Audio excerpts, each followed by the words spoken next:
call this meeting to order on July 10th, 2018. Welcome, everyone. And Ms. Lindsay Parrish, would you call the roll? Commissioner Abraham? Present. Commissioner Holland? Present. Commissioner Rhodes? Here. Commissioner Wilson? Present. Mayor Harless? Here. And present. Commissioner Holland, would you lead us in the invocation, please? If everyone would stand with us.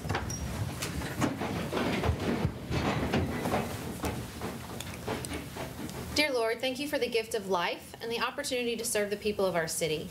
Help us to act with character and conviction. Help us to listen with understanding and goodwill. Give us a spirit of service. Help us see the humanity and dignity of those who disagree with us and to treat all persons with the reverence they deserve.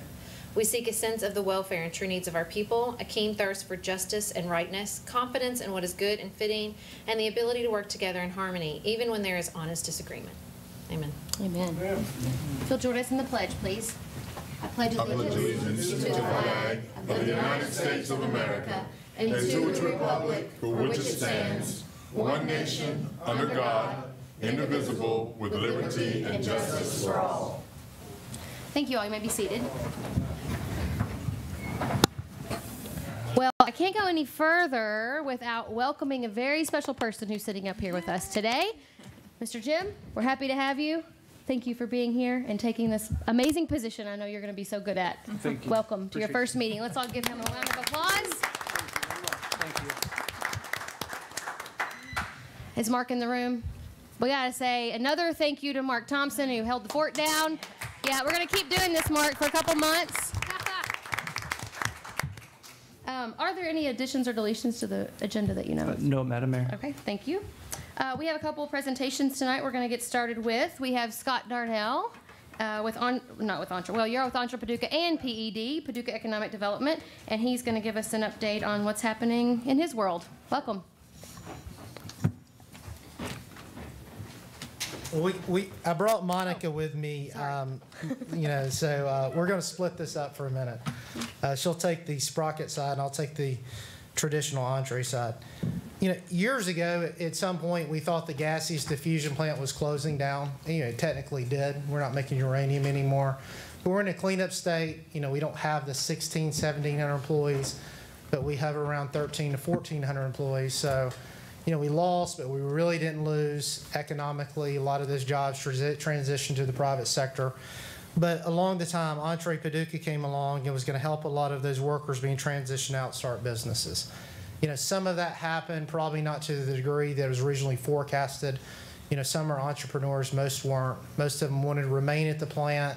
Unfortunately, the cleanup states allowed them to do that. Many of them retired, so there was a positive outcome of it all.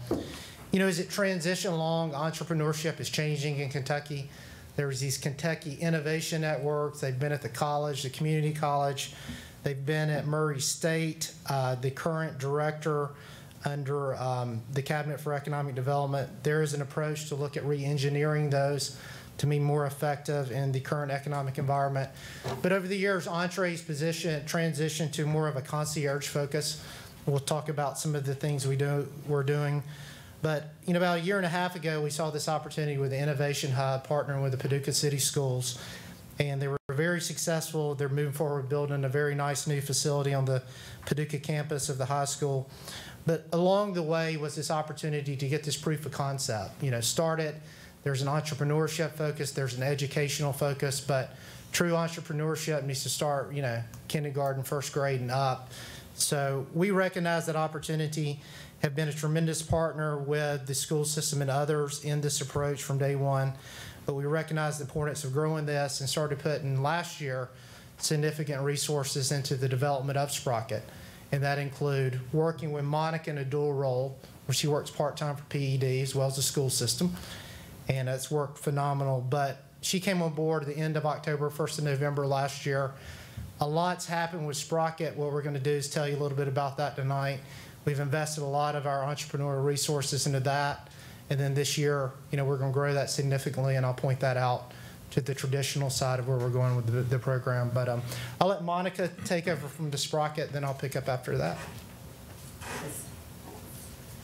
So just so you know, if you haven't heard, Sprocket is a space for lifelong learning, but also for entrepreneurs, for educators and youth. And so we opened in March, but we actually started this project about 3 years ago, and it is the wonderful example of a lean startup. We have tried to figure out what works. We basically are just basing the whole thing on a hypothesis. If we get people started early and interested in high-skilled tech and trades, they will then continue that trajectory, and they'll make a lot of connections professionally, and they'll make networks. And that's what we saw was lacking as a school district. This became a workforce development effort. We won about $4 million through a state Work Ready grant, so we are creating what is called an innovation hub. And that innovation hub is a collaboration with Paducah Economic Development, the city school district, and the State Area Technology Center. So it is a collaboration. We've added another collaborative partner, which is a nonprofit, which we created called Sprocket. And Sprocket gives us this ability to be really flexible and agile and figure out, ooh, this is working and this isn't working, or how can we bring more people in? So to that end, with the entrepreneurs, we've been really noticing that in our space, a lot of entrepreneurs just show up because they are makers. They are the tinkerers, they are the thinkers, they are the innovators, and they're always kind of working on something. And so we have created that space where they can come in and do that. Since March, we've had almost 400 adults in our space, either through our Tech on Tap event, which is every month with anybody in technology, interested in technology, working in technology, growing a tech company.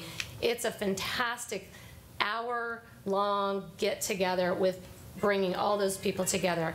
We do that with the Tech Council of West Kentucky that was also just formed in the past year.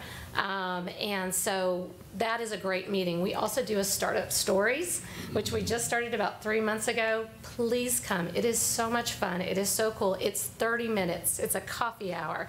Everybody stays longer, but it's just bringing in people who've developed a business and brought it to scale, and how did they do it? How did they fail? What were the things that they learned? And so they share that with other entrepreneurs. And then we do a makers meetup. So those are kind of the things that we've been doing. This summer we've done all kinds of tech camps. Alan, you've been involved. It's been fantastic. Just getting kids involved in the trades and in technology. Next week we'll be teaching kids programming through game design. So all kinds of things are happening. It's pretty exciting. It's pretty exciting because we're finding out what works and being able to build on that. And not invest tons of money, but go, okay, now we know it works. Now we need to build on this. So pretty excited about that. Any questions? I don't know where Scott went.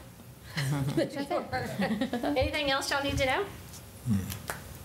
That's it. All right, thank you. You know, in cooperation with that, what we're seeing is, you know, a lot of different people that, you know, they're successful business people, but they just have a passion to either tinker with something or start new businesses. We're also seeing the word entrepreneurship doesn't only exist with somebody starting a company. We got many very successful companies. You know, they're reinventing themselves. They're deciding to grow more aggressively. They're leaving the market. They're staying here.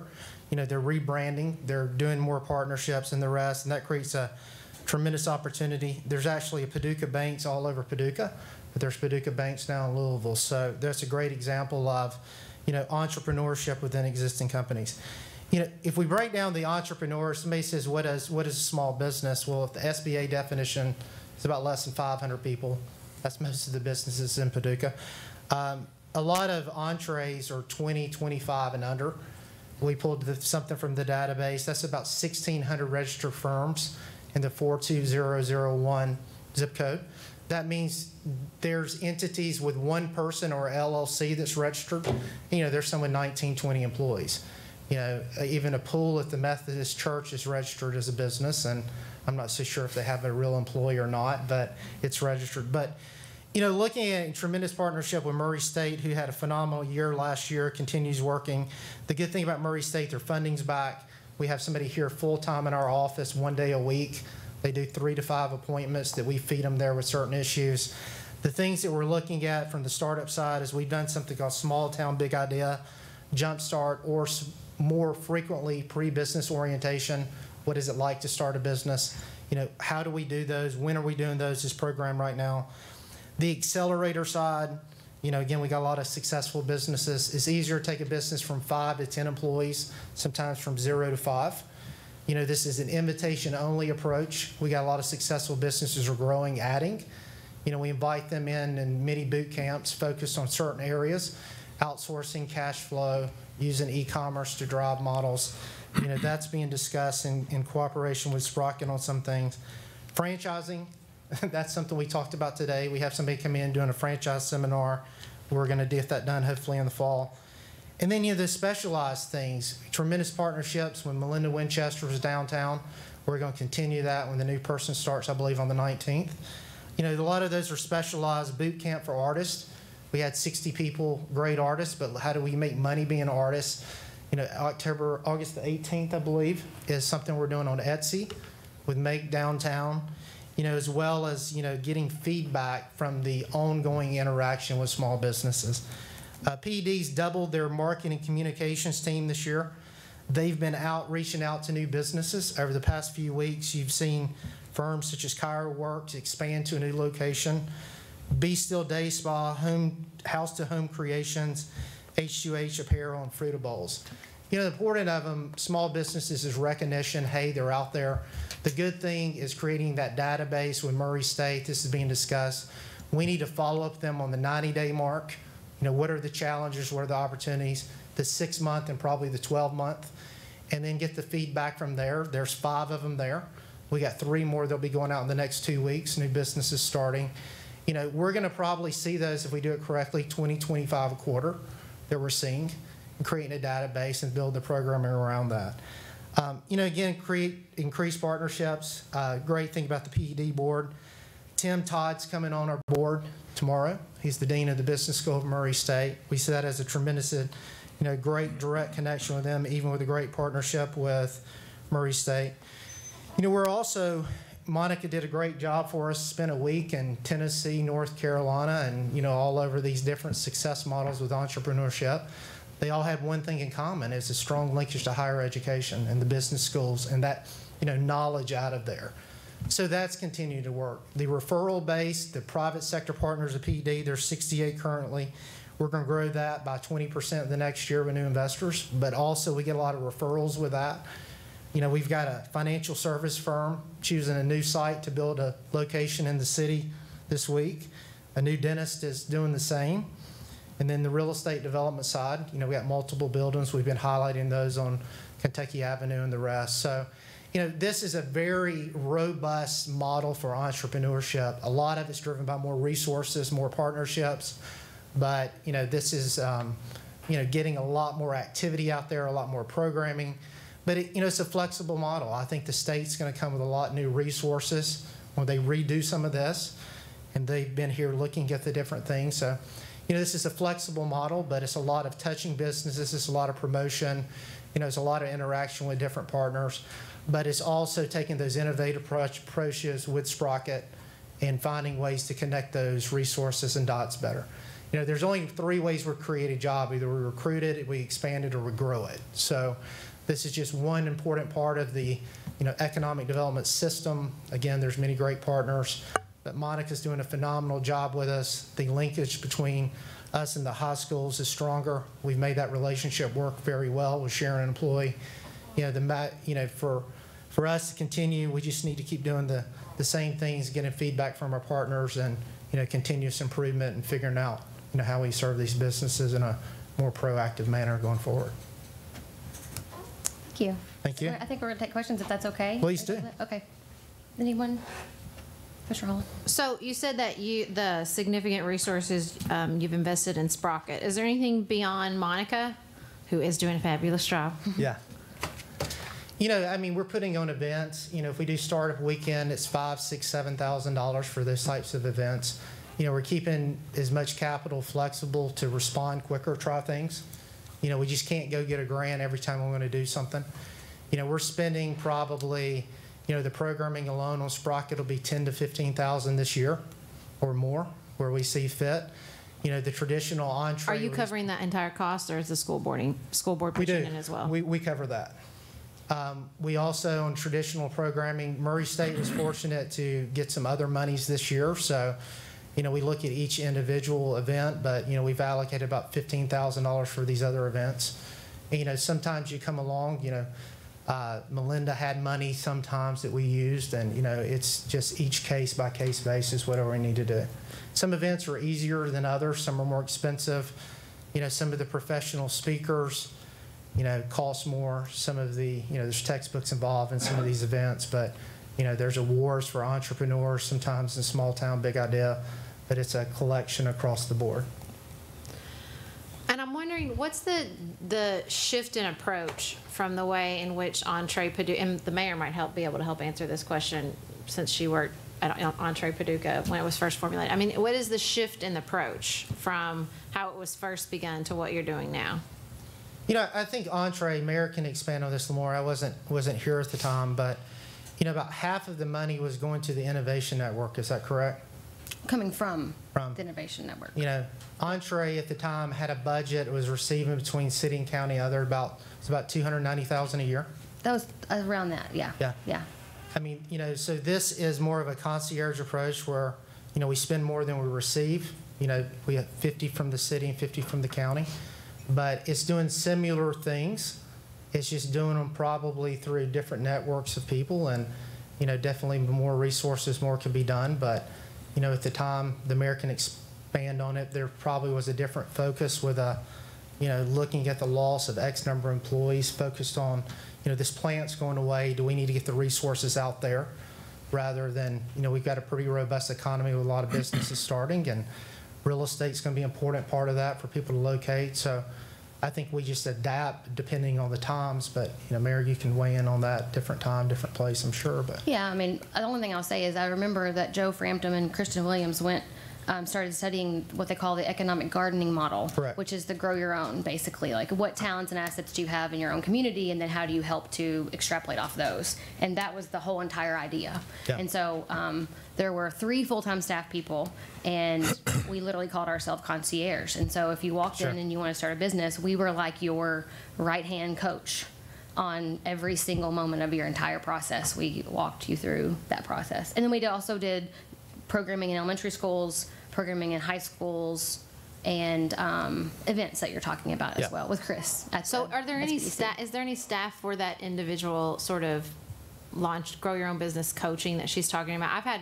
friends benefit from that in like Pennsylvania and other places. So do we do anything like specifically like that for individual businesses? yeah, you know, it just depends on each client. If somebody comes in and says, listen, I've got a great idea and I want to start a business, and you ask them 2 or 3 key questions, you know, more than likely we say, why don't you set an appointment with Chris or Tamla at Murray State, and then, you know, talk to them about your business plan. And then, you know, it So starts the person that's in once a week from Murray State is generally. They would do that. You know, we had a client 2 weeks ago, says, I'm trying to buy a building. You know, I'm an existing company. I'm a small business. I'm tired of leasing. You know, that was pretty simple. Well, you know, do you have a bank? No.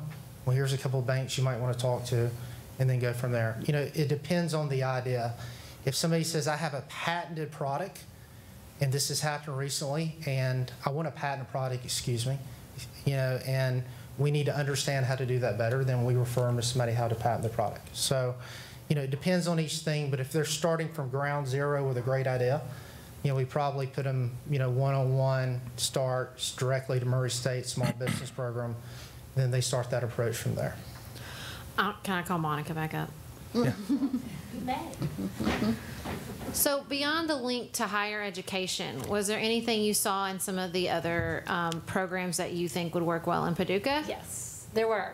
I really liked some things that were going on in Knoxville, especially because they had a place. You knew where to go, and it was open door. There were some places in Winston-Salem that were really like it was very closed door, so it was really interesting to get the different kind of psyche of the entrepreneurial ecosystem in each place. But they would host consistent events, So that's where you kind of found that person that you could connect with and go, how did you do that with your business? And that's kind of what we've been trying to do, is those consistent events actually network us, and then you can actually scale a lot bigger if it's not just one person who has to kind of be that mentor, but you go, you know what, I know exactly who you need to talk to. You need to come to this meeting and talk to so-and-so. And so that's what I'm finding. That's what I found and all of them did some events, but I was really impressed with Knoxville. There was also a place called Flywheel in Winston-Salem that also was just kind of a space, and you knew, I will find the person I need to find here, or they will show me where that person is. And so I think that's just a piece that's missing. We're also going to work on the website at PED and get a whole resource page, and we are doing some R&D, which is rip off and duplicate from things we already like. But just so that there is that portal, and I can go, okay, I want to start a business. Here's the box, start a business, go. What is it about my business that makes it unique, and who do I need to talk to? So it can basically move people, you know, around and get them to who they need to get connected to. We have amazing resources. We just need to connect them. I mean, with the TSM program, we would love to do a startup weekend. It would just be phenomenal over with Murray and doing that as a collaboration. I just went to one in Indiana, and it was fantastic. But we've got to get people who can get to that. You know, you kind of have to lead them up to these events so that they feel comfortable and they can do that. So that's really what we're working on. We're just working on laying that foundation and that groundwork, getting people together. Okay, when you get people together, you can find out, okay, what are your needs, right? You start hearing it, and then you can start tailoring it. That's why we are doing the e-commerce with Kisa Hausman. It's just like, perfect. This will be great. Chris Chapman's coming in. He just sold his e-commerce business to another company. It's out of Murray, but he moved it here from Maryland. I mean, there's just amazing people in this community, and you're like, why are we not exploiting, you know, their talents? And they're more than happy to share. So that's really where we are. We're just trying to connect them. That's what I saw was really great. Chattanooga also did some amazing things where they actually had space to start those businesses, basically an incubator space. It has been going since 1987, and they've created almost 600 businesses in Chattanooga. Wow. That was impressive too. Last time I was in Chattanooga, they were having a weekend like that. I remember seeing the posters for the startup weekend. Chattanooga's done a lot of things, but I believe I took a picture of the poster and sent it to the mayor. Yeah, there you go. But they've been doing that consistently, you know, and it's just like hitting that consistently and keep going.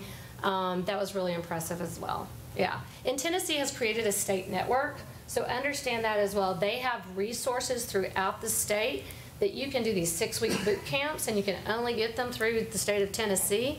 But I believe that the state of Kentucky is actually working on that. Okay, yeah, and and you mentioned, Scott mentioned something from the state, coming down from the state. Okay. Yeah, so we've already connected with them to get in that pipeline so that we're part of that process. Okay. Yeah, yeah. Anything else?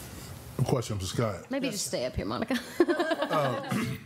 I'm all about our guys growing, making sure, you know, if a person wants to start a business, has a passion for that, they're so excited. So having a place for them to go to answer specific questions, they may not even know what questions to ask, but they know what they want to do. That's one leg you talked about. The other leg is recruitment. Talk a little bit about that and what you're seeing, that leg of this three-legged. Yeah, you know, had a great meeting with Jim and Michelle the other morning, and you know, we talked a little bit about economic development. You know, the thing that's going around is commonality breeds competition, and you know, I brought a project to you. You know, it's 270 jobs. What do you want to do? You know, this consultant's getting hundreds of proposals. You know, the competitive side of that. You know, we're trying to find ways with certain pieces of real estate. We've been successful in that with one particular piece of real estate, Commissioner, of getting away from that commonality side. And one of the things we got to work harder on this year is honestly pushing the UK School of Engineering out. I mean, it's a great asset. We got to push it harder. Engineering is one of the top concerns of businesses. You know, I think we can push a higher wage rate. We've had tremendous success with the retail service environment. We probably grow jobs faster than we do population statistically. You know, we've got to get to a higher wage rate on our recruitment side. We don't look good below $13 an hour because we just get mixed in with all these thousands of jobs that may or may not be open but getting filled. I think the recruitment side is trying to be more aggressive toward those assets and position the real estate better. That doesn't mean we're going to get away from the incentive game. I think Jim and I had a good conversation. Just writing blank checks out isn't the right approach. But looking at the policies and seeing where we need to be, I think it's time to do that. It's a few years old, and we'll do that. The other thing that we just can't ignore, Commissioner, is the state of Kentucky has got to fix these pension issues. They have got to look at the tax code. You know, surrounding states are getting better at that. That's not the only thing that we got to look at, but you know, surrounding states are running massive budget surpluses and increasing their contribution to economic development. And you know, we're trying, but we got to move harder at that. And there's a lot of great efforts in the community doing that. So it's doing a lot of the things we're doing. We can control, I think, our efforts, our attitude, but we got to review some things and say, are we competitive enough? And on the past couple of projects, we haven't been, but we do have opportunities. But if we're less than $13 an hour, I mean, I think we're competing with ourselves on jobs we can't fill now. And, you know, we'll try to improve that. But in the meantime, we'll take the activities we're talking about tonight and the retention and expansion and push that as well. As far as the recruitment, how much is a hurdle is the power rates here? You know, the power rates with City of Paducah isn't a hurdle because most of our properties, all our properties aren't on Paducah Power. It is becoming a hurdle in other parts of the properties at I-24, especially the large site in West Paducah, just simply because those projects are competing with the Southeast with more aggressive energy platforms. They're not 100% coal. They're blended with natural gas, which is a very low cost of energy now, as well as nuclear. So that's something that's been a major discussion at PED, and it's something that, you know, the utility providers are aware of and have been addressing. But I don't, statistically, no one can say Paducah Power's held us back economically. We're not losing homes. We're not losing customers. But it's, you know, any business cost is a concern of business. So it's always constantly needs to be looked at. But within the city with Paducah Power, it's not an issue. In competitive situations with the South, it's come up with Jackson Purchase as an issue. If you go to the Midwest, the North, it's not as big of an issue just because utility costs are higher. Okay. Any questions? Mr. Rhodes? Mr. Wilson? I have No? another. Okay. So I think all this sounds really great. I love all the reports back from what other people are doing. I think the events sound good. But when Monica talks about an open door policy, I got to be honest. When I'm out in the community, that's not the sense I get from people trying to reach out to PED. Okay. I feel like I hear a lot that there's a lack of communication, that there's not a lot of responsiveness. So that is a serious concern I have. And I wanted to communicate that fairly and openly to you. Sure. Because I hope that that is something that we can work on. I think the increased social media presence has been good, and I think that that's a good place to start. But just with regards to people's concerns out in the community, I hear that a lot. I think one of the things, and that's been, you know, the mayor, you know, we've had a lot of meetings about that over the past 6 to 8 months. You know, from a staffing standpoint, we've been down, we're getting back up, and, you know, we're addressing it in a unique model. We're using a lot of different people in a lot of different ways. You know, the communication with the city, with Jim and Michelle, you know, he's been very gracious to let Michelle be more a part of economic development, which will be good for her and very good for us. I think there's so many things we utilize on that. We are going to a quarterly investor format. You know, you're an investor and all our investors. And we're going to talk about all these successes on a quarterly basis. You know, be every quarter. And we're going to bring those experts in that, you know, bring these projects or give us advice, the things Monica's talked about. So we're going to do those things 90 days. We've doubled our communication. You know, we're hearing that. You know, there's always improvement. I've heard more of that. You know, I've had investors in. We never hear from you. Well, I send a newsletter. They say, well, we don't read the newsletter. So we're trying to do more of that. But I think that we've recognized that your input is very appreciative. We're going to do it on a quarterly format. We've never done that before. You know, we've got more direct engagement with our media team. So, we're going to improve that and continue to work on that. And, thanks for your comments, and I think we can make some improvement there. I want to just mention one thing, and I haven't actually talked to you about this. I'm not going to try to put you on the spot. I'm just going to put it out there, okay? I have thought about this in the past, and if you want to respond, that's fine. You don't have to. But I've been thinking about those entrepreneurship models and how a government organization, especially, and a quasi-government organization, you're almost one of those. You're funded by the government, doesn't get to be very nimble. You have a huge board of directors. Right.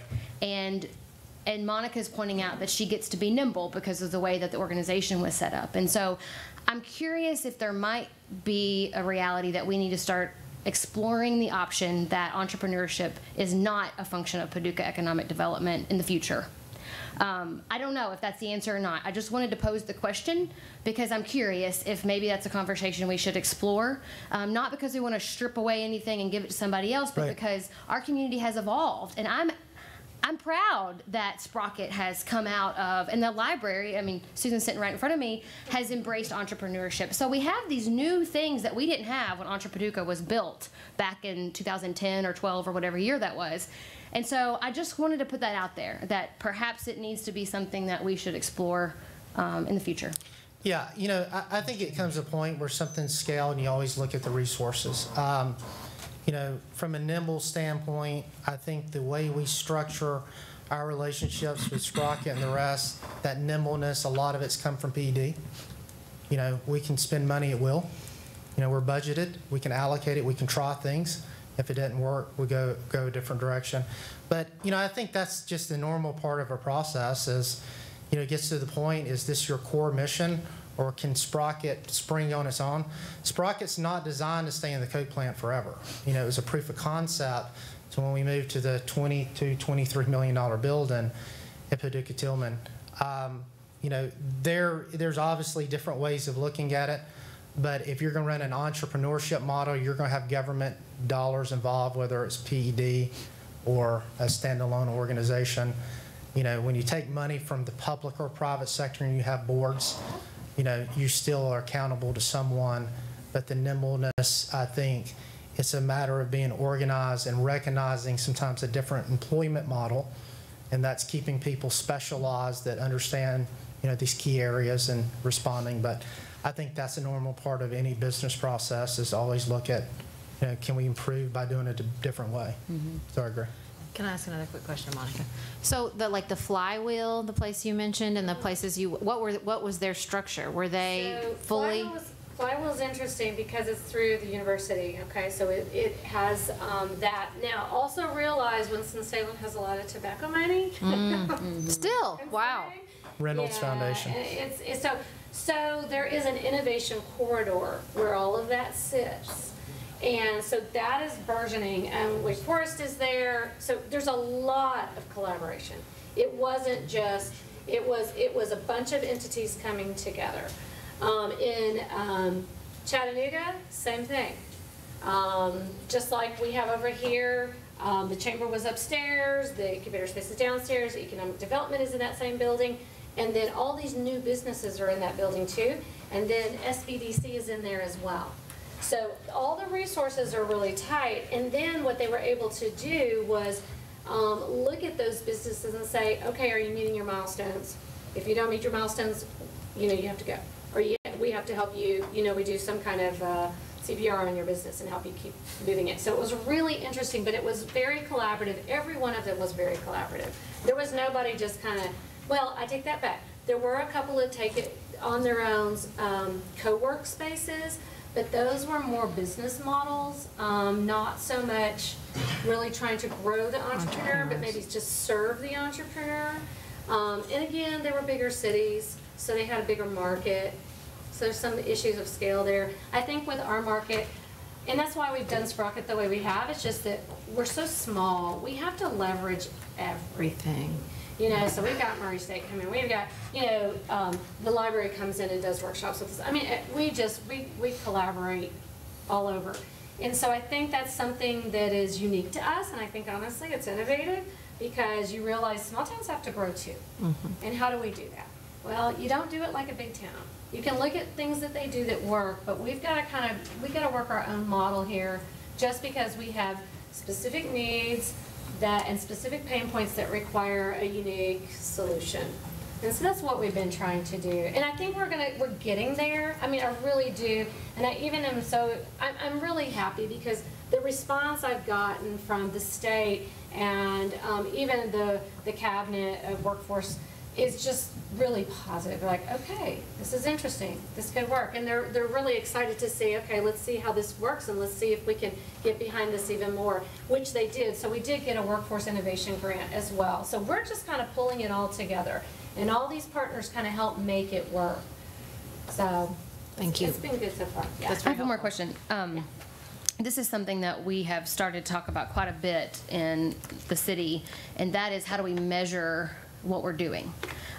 There's a lot of ways to do it, and there's many things you can't measure, but there's a lot that you can. So I'm curious about measuring entrepreneurship and our efforts. And that's really, I think, what I'm hoping that we're moving to in some way in this organization is tying the dollars to those milestones and to those measurements so that we can be very transparent with the citizens to say, here's what you're getting for your dollar.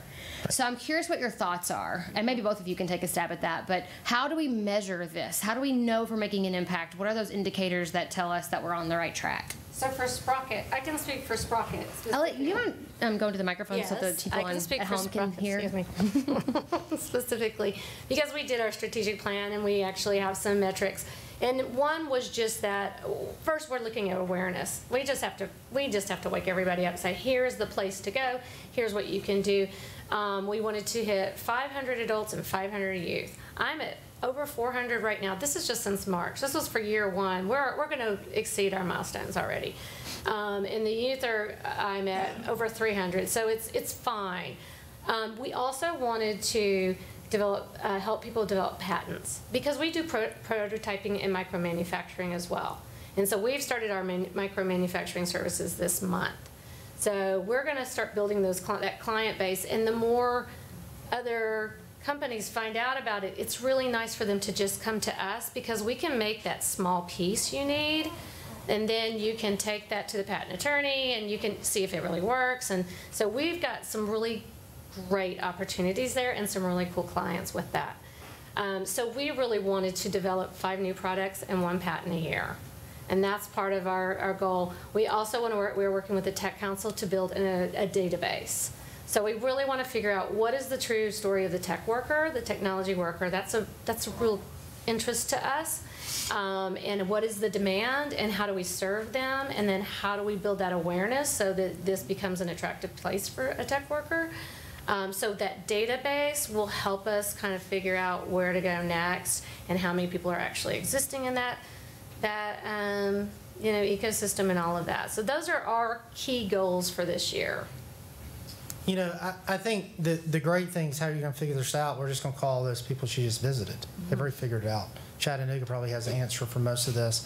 You know, I think it's looking, you know, there's a lot of different ways. The SBDC, you know, Chris, the way he tracks things is one way, but it's so locked down he can't even tell you who the clients are because we sign confidentiality when we work with the SBDC.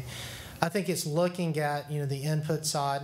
You know, we pointed out those 5 businesses. We're looking at the follow-up in 90, 6 months, 12 months, but what's the failure rate? You know, the failure rate's going to be in there at some point.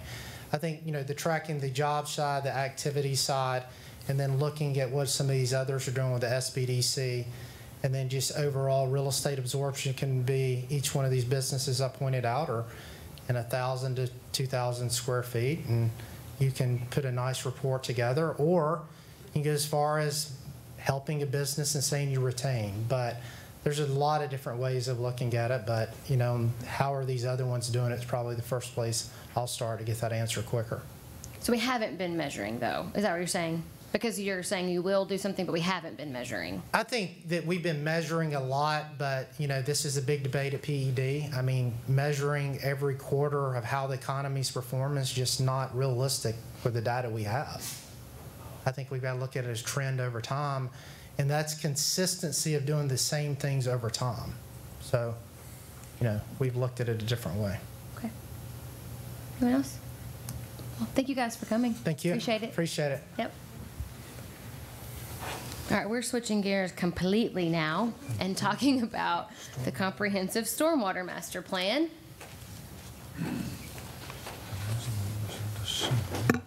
Mayor, Commission, it's my pleasure this evening again to bring Strand and Associates here to update you on the stormwater or comprehensive stormwater master plan.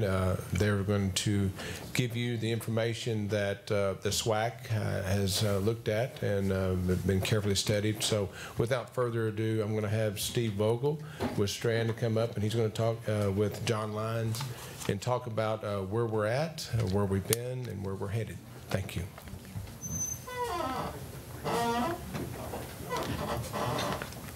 Oh.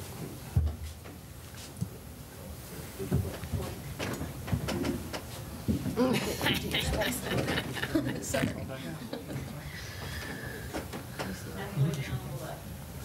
Oh, there it is.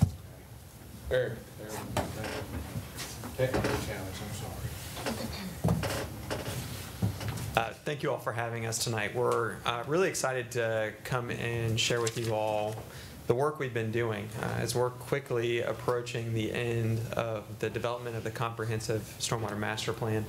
We're coming up with things that we get to share and what we're finding out. We've been working on this for over a year, so to have some concrete or more concrete information is really exciting for us to share. Real quickly tonight, I will walk you through where we are in our public involvement, how we developed a level of service, the process that we went through for that.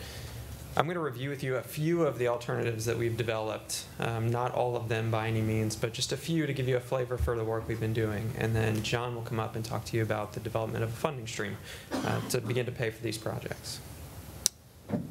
So you've seen this, I think 5 or so times. This is the approach that we took to the project. We are right now at the end of the pink section, at the beginning of the next section, where we are looking at preparing cost opinions for all of these alternatives that we've developed, and starting to rank those and look at the performance of those in concert with John and how he's developing a funding approach for these projects. This is the last task. So this is a more detailed outline of that last piece, where we've developed a whole list of alternatives that we wanted to look at for these different areas that we've identified.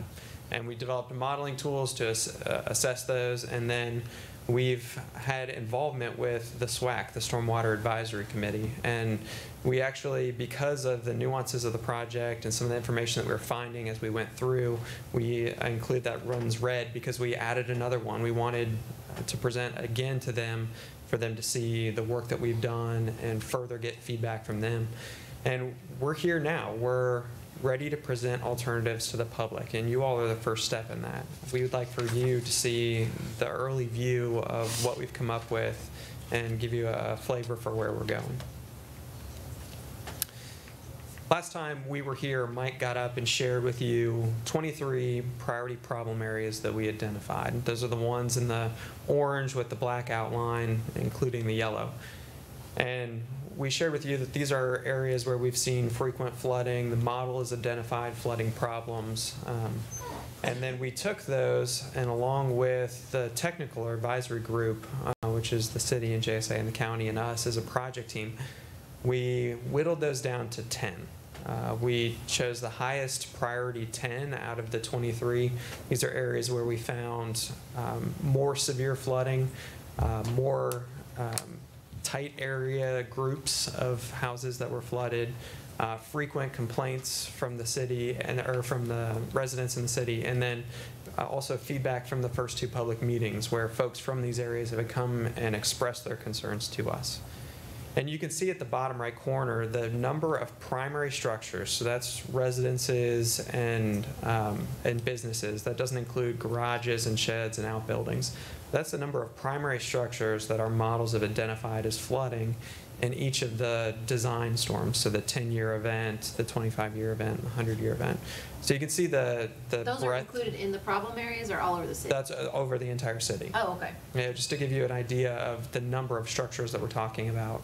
As we get into these, I'll share with you the number of structures we're affecting through each of these projects.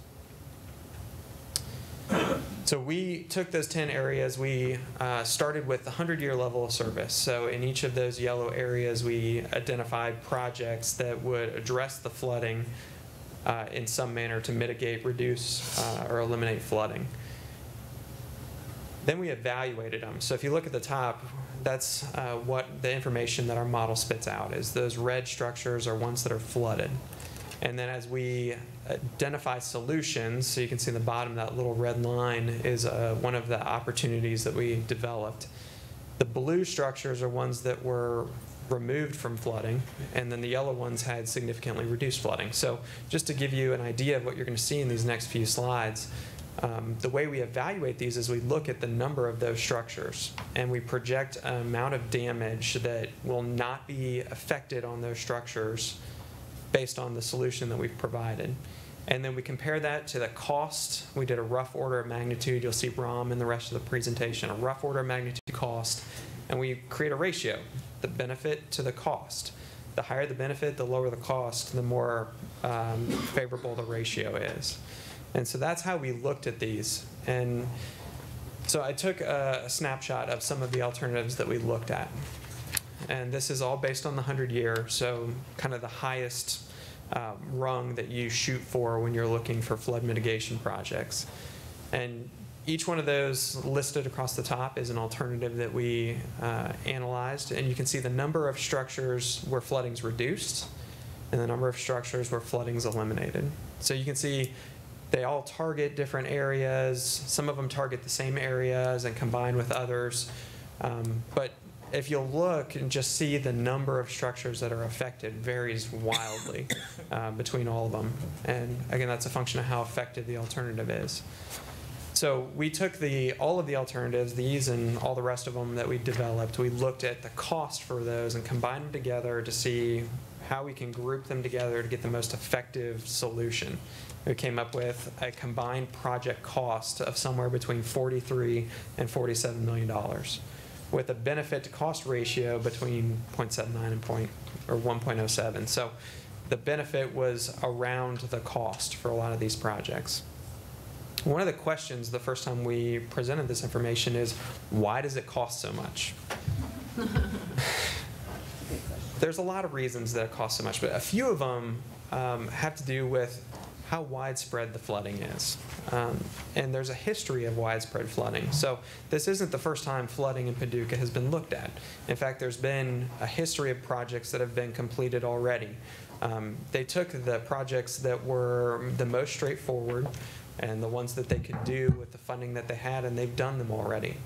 And so we're working with widespread flooding that's already been addressed in some areas, and we're trying to work around those. So there's some interesting interactions there. You can also see how widespread it is. If you look at the map, those are not only drainage complaints that the city has received, but also questionnaires that the public has filled out as part of our effort that show where, some of them are pretty tight grouped together and some of them are widespread. So they're kind of all over the place. If you take all of that information and then you include the fact that the sewer system existing is a combined sewer, so you're not working with just stormwater, but you're also having to connect this water to people's homes. There's issues that come along with that and make this a little bit more difficult. If you take that and you add the fact that the city's protected by a flood wall system that interacts with the storm sewer and it interacts with the combined sewer, it's just another level of difficulty. And then another piece to this is just the other agencies around that we need to coordinate with, that we get information from and we provide information to. So there's a lot of stuff going on, and it all increases the cost. Oops. But we wanted to look at what we could do instead of looking at the 100-year level service, which is where we started. What happens if we look at some other level services? So we did a case study on the Madison area, and this is an area that experiences frequent flooding. This is severe flooding, and it's probably the most difficult area in the city to address. So we chose this one, and we looked at, hey, how big of a pipe do we need to put in to drain this area? So we came up with 3 different sizes. We came up with costs and benefits to estimate the impact of going from the 100-year target to the 25-year to the 10-year. And what we found that in this case, reducing from shooting for the 100-year to the 25-year, well, there was a 26% reduction in cost, which is pretty significant when you're talking the millions of dollars that we are, but only a 2% reduction in benefit. So that took our benefit to cost ratio up. Same thing happened again when you went from the 100 to the 10. There's a 40% reduction in cost, but only a 13% reduction in benefit. So we took that information, we took all of the alternatives that we developed, and we came up with this, this summary sheet where we took the 100-year information that we had, and we took it and we applied it to the benefit, we applied it to the cost, and we looked at the expected number of homes to be impacted. And we presented this information to the Stormwater Advisory Committee. And we reviewed this along with all of the alternatives and got their input and feedback, and then discussed it as a project team. And through their feedback, we actually selected the 25-year level of service. And that was something that we asked them to vote, and the majority of them voted for the 25-year level of service. And I actually included a few comments just to see, for you to see how they responded. We only asked them for what they thought the target should be, but most of them felt like they needed to include a reason for why they chose that. The first one, I'm leaning for the 25-year. Given the flooding of this morning and the last Friday, it proves this is a dynamic problem. Our meeting was on Tuesday. That Friday, the following Monday, right before this person sent the email, there were really high-intensity, short-duration storms, flooding. It was on Old Mayfield and Urban Cobb, right at that intersection. I think the mayor sent a picture of it that she had been forwarded, of flooding at that intersection. And so it's a dynamic problem, and that 25-year was kind of a middle ground. Second one, 25 years is a good place to start, but I don't think there's one specific answer for all the projects, and we agree. And you'll see that in some of the slides I have coming up. Originally, I thought the 10-year level service would be good, but after further discussion, the 25-year would be better, aiming higher than the 10-year to allow for some headroom. So if we aim for the 25, but we don't quite get there, at least we've aimed for the 25, instead of just aiming for something small and addressing frequent flood, like the stuff that happens every other week, but not stuff that causes damage. And then the last one, this one was interesting. It said, based on what I saw in the last presentation, and with my firm belief that climate change is affecting the intensity and frequency of rain totals and storms in our area, I think that we need to opt for the highest level of service. So not everybody said the 25-year. There were other people, and that's a valid concern. The storms in this area and all over the nation are getting shorter with higher intensity rainfall. And that's something to consider. None of these answers are wrong. None of them are right. They're just, it's a place that we needed to start. This gave us the design criteria for how we move forward and refine our alternatives. So again, they, along with the project team, selected the 25-year level of service.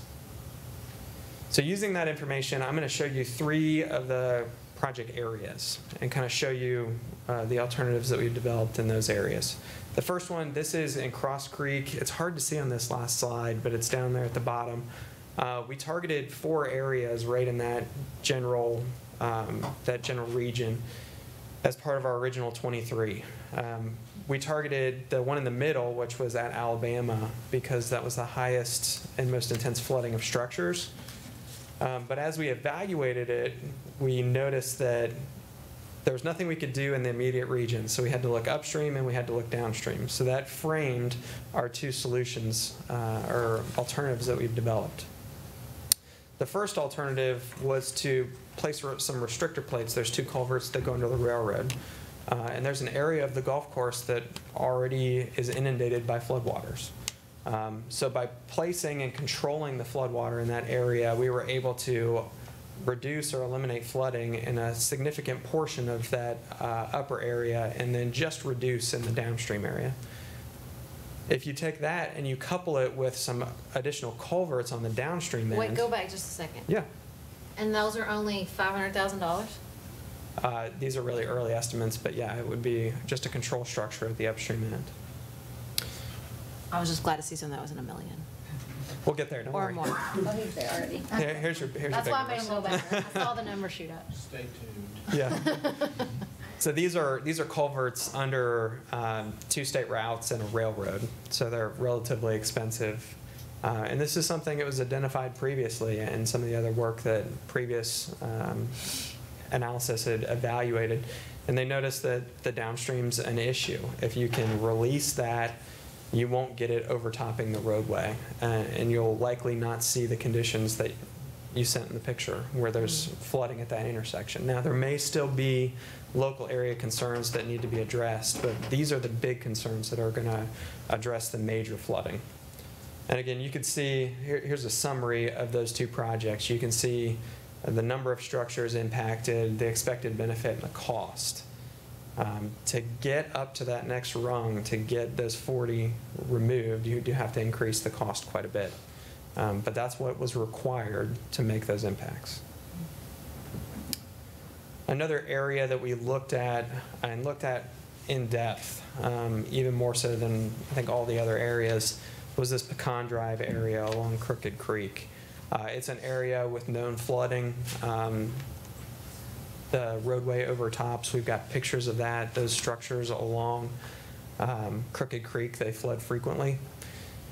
And so we came up with, I can't tell you how many alternatives, but a lot of them, to try and affect the floodwater elevations in this area. And what it came down to is we came up with 2 options. The first one includes a smaller bridge, a bridge that needs replaced anyway, but a smaller bridge to allow more flow through. And it also includes some existing detention basin modifications, both at the church and up at the community college, to reduce the flow to the area, but then allow flow to pass through. The neighbors always say the basin at the church doesn't seem to take on water. They say that about the community college as well. Yeah, and that really affects that Oak Crest neighborhood area. So we looked at those 2 things, and then we also looked at the bridge. And what you can see is that we are reducing flooding, but the reduction is minimal, even by doing those projects. We looked at a lot of other combinations. This is designed to keep the roadway from being overtopped by the 25-year event. The only difference between this one and this next one that I show you is the bridge structure is larger, and it allows the 100-year to not overtop. It goes underneath. But we weren't able to develop any alternatives that eliminated flooding in any of those structures that are in yellow. The blue ones, those 2 apartment buildings, we were able to reduce it enough that it didn't affect them as much. But those other homes in the area, there was nothing we were able to do, no modification that we could make that was able to affect those properties. Is it reduced? It is reduced. There is a reduction, and it would be less frequent. So the modifications we were able to make reduced the frequency of flooding, but on these larger events, there's nothing that we can do that really reduces significantly the severity of the flooding. And what was the feedback at the meeting from the people in those neighborhoods? I think frustration. Yeah. And I understand that. And again, we looked at some crazy things to try and get this where it needs to be, and there's just it's not feasible with the condition of the corridor, the development, the other areas. There's other areas that haven't even developed. But even so, we put a huge basin up at the top. We put a huge basin down at the bottom. But there's just so much flow in such a small area. There's nothing we can do. Rick is about to fly to us. There are actually 4 members of the SWAC were Yeah. representatives of this community here, and they've seen all this. And yeah, and Steve's expressed it correctly, his frustration, but they were well represented in the SWAC for that. And they had their questions answered, and you were able to walk through the other alternatives you tried. And Correct. But again, you can see the benefit is still there. These projects, to do a couple basin modifications and to do a bridge, which already needs to be replaced, you still see a benefit from that. Again, those people are going to be impacted less frequently. Do you go as granular as to do a model around like a percentage guess? Like what is the reduction per structure? Do you go that deep in your analysis? Yeah. Okay. Yeah, and I don't have that, but I do have that information. Okay. And it's based on we did the 2, 5, 10, 25, 50, and 100-year storm. and have flood depths for each structure for each storm event. Excellent. Did you share that with the SWAC? Do you go that deep in those No, meetings? we didn't have nearly enough time. Yeah, I think that would be interesting to see at some point. Yeah. Just because the level of frustration is this one high level pass, but I'm curious, how far did you really get to go with this one solution? Yeah. I mean, Yeah, and some of it's you do it and then you figure it out, but I think I would like to see the details of that at some point. Yeah, and that'll be part of and discussed in the report that we generate. And again, that was done for all of these projects where we have flood depths per structure for each of those 6 events. That's the analysis. That's how we developed the flood damage benefit. Okay, great, thank you. Last area I'll talk about very quickly is this Madison area. Again, high frequency flooding. This one has a high number of structures that are impacted. This area has 2 previous stormwater flood mitigation projects that were completed, 2 large relief sewers that run north-south through it, another one that runs to the east that intersects another one that's coming north-south. So this is an area, and all those little black lines are existing sewers. You can see I've labeled the one within our area. It's already 6 feet by 9 feet, so that's a pretty large underground culvert. So we looked at, again, numerous solutions to try and address this area. One was the one I already talked about as part of the case study. It's an additional 6 by 9 culvert that runs just basically through the area and picks up any of that additional flood water that can't fit within the existing system. You can see the number of structures impacted is significantly higher than those open channel areas. It has to do with the density of the structure. You can also see that outside our project area, there are structures that are blue and yellow, meaning reduced or eliminated flooding. That just speaks to the interconnectedness of the system. It's, Mike likes to call it a spider web, where everything's connected and it finds a way out.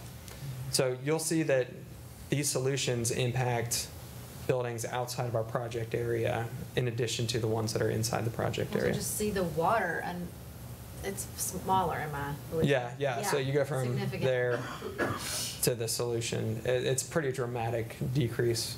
So is the project cost. So is absolutely. So here's a couple of things that we also looked at. Another one was to, when you're looking at flood mitigation, you have conveyance, you have storage, or you have a combination of conveyance and storage. There's other things you can do, reduction of impervious area, small green space areas that can handle a little bit of water. But typically for these larger events, you have to do stuff like this, where you combine conveyance and storage. So we just picked an arbitrary place within the lowest spot of the watershed and said, what if we put some storage here? Well, what happened was we were able to downsize the size of the culvert, which lowered the project cost. So providing storage downsized conveyance. And again, you can see the impact not only in our project area, but outside our project area. What is that faded purple box? That's the storage. That's Is that the storage. the Yeah, over top sorry. of structures? Yeah, so in order to do this in a highly urbanized area, you would have to eliminate structures, and not necessarily those ones right there, but somewhere in that area, you could hypothetically create storage to eliminate or reduce the size of the conveyance. This is just another combination. So instead of the last one routed the water through the Kruger area and up around the north side of the park, this one combines with this California Court area and addresses a couple of other intersections. It addresses this area down here, but it routes it through the park instead of up through the Kruger area. The number of structures reduced or eliminated, way up. So is the cost. The cost goes up every time you add a project area. We tried to look for high impact, low cost options to continue to raise the benefit. I'll show you 2 more. When we were back at the 100-year design, we looked at what it would take to create an overland flow path. So this would essentially be returning the area to its natural state, where flow would have just gone to the lowest area and found its way out through that. This would be creating that condition again. It could be done through a linear greenway, linear park, some kind of open conveyance. you're right when you look at it and you see there's buildings there. And that's the case. In order to create something like this, you would need to acquire the property to do so. Is that what the project cost is? Yeah. Yeah, so you're looking at, and again, this is, you can see that it's not a defined path. It's just a squiggly line through the area, but looking at the number of properties you'd have to take. This one is interesting because it, even though we designed for the 25-year, it provides a 100-year level of service because it's an open channel. You're not constricted to a pipe. You've got the entire channel that you can use. There's also, you know, it's essentially a green infrastructure, so there's some water quality benefits for this as well. Last one here is the complete opposite. Instead of creating a large conveyance, this is storage only. So if you were to take properties, again, we just arbitrarily picked some along the route of flooding, and you were to, instead of conveying it, you were to place storage there, you could essentially provide the same level of service, that 25-year level of service, for a lower project cost. Because those pipes, those really large diameter pipes, are really expensive. But there's obviously other things that go along with these other than project cost. There's other costs associated with these, as you guys well know. But like, how flexible can where that storage area be? Like, does it have to be in that problem area? Can it be a little? That's an interesting question. In order for it to be highly effective and limit the size, it does need to be in that area. You can, we looked at alternatives where we put really large storage tanks and scattered them around the city. And that is possible, but you're looking at taking larger groups of structures than that in multiple locations to get the same benefit. And you're also looking at a really high cost because you're then doing submerged tanks and there's maintenance that goes along with those. But that is a really interesting observation. This is just a summary of that. Again, you can see the costs vary, the impacts vary. This is all targeted in one area, so you can see how the impact it varies based on cost, and that's what controls the benefit. But as we move forward and as we finish, we're getting close to finishing all of the alternatives, refining them to this design standard for the 25-year. That's our target, and we think we're going to end up there with the benefit, and we think we're going to end up there with the cost, and that's about the number of structures we think we're going to impact. And those are some really big numbers.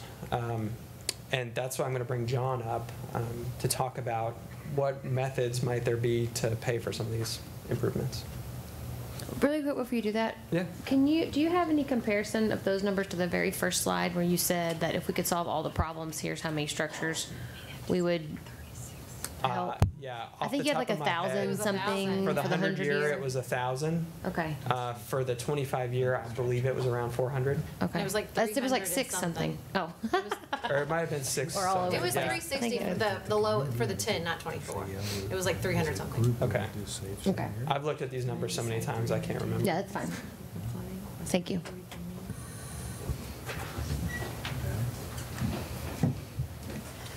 I hope you all can see that these problems are not simply solved for minimal dollars. And with that being said, John Lyons, also Representative Strand Associates, he's actually going to be assisting us with looking at ways of funding this, and he's going to bring some information to you regarding those mechanisms. So with that, John, why don't you come on up here? Good evening. Good to see you all again. Hi. And I just wanted to point out, and I think you all probably remember this in one of our early presentations, these types of issues, stormwater management solutions and the funding that I'm going to talk about, are very community specific. So some of the alternatives that we explore, we intentionally explore a wide array of solutions. And what might work in one community may not work in your community. So this feedback process that with you, the SWAC, and the general public is very important, because from an engineering standpoint, Steve's right. There's so much runoff is generated. You got to convey it, or you got to store it, or you got to do some combination. And so the key is finding what works for you and your community, and you as the city leaders are going to be an important part of that decision-making process. So we intentionally try to, in some cases, really think outside the box and throw some what might be perceived as crazy ideas out there, but it's important to do that so you feel like we've really explored everything that could be considered. So Steve just talked to you about expenses. I'm going to go over potential revenue streams for you tonight. And again, this is a slide that we shared many meetings ago. Options for funding stormwater management programs. They range from just simply using the general fund to taxes, whether it's property taxes, ad valorem, sales tax, fees, grants, and where really nationally where most communities are going now is to stormwater utilities. And the important thing to point out about this, and it's the text on the right, a stormwater user fee associated with a stormwater utility is not a tax. And you'll hear it referred to as a tax all the time. You'll hear stormwater utilities as the rain tax. And from a legal standpoint, it is not. It is a user fee, and we'll get into a little bit more about that. But these are the sort of options folks look at. Our job is to help you explore the formation of a stormwater utility. From a national standpoint, you know, if you went back 20 years ago, 25 years ago, there were probably only a handful of stormwater utilities in the country.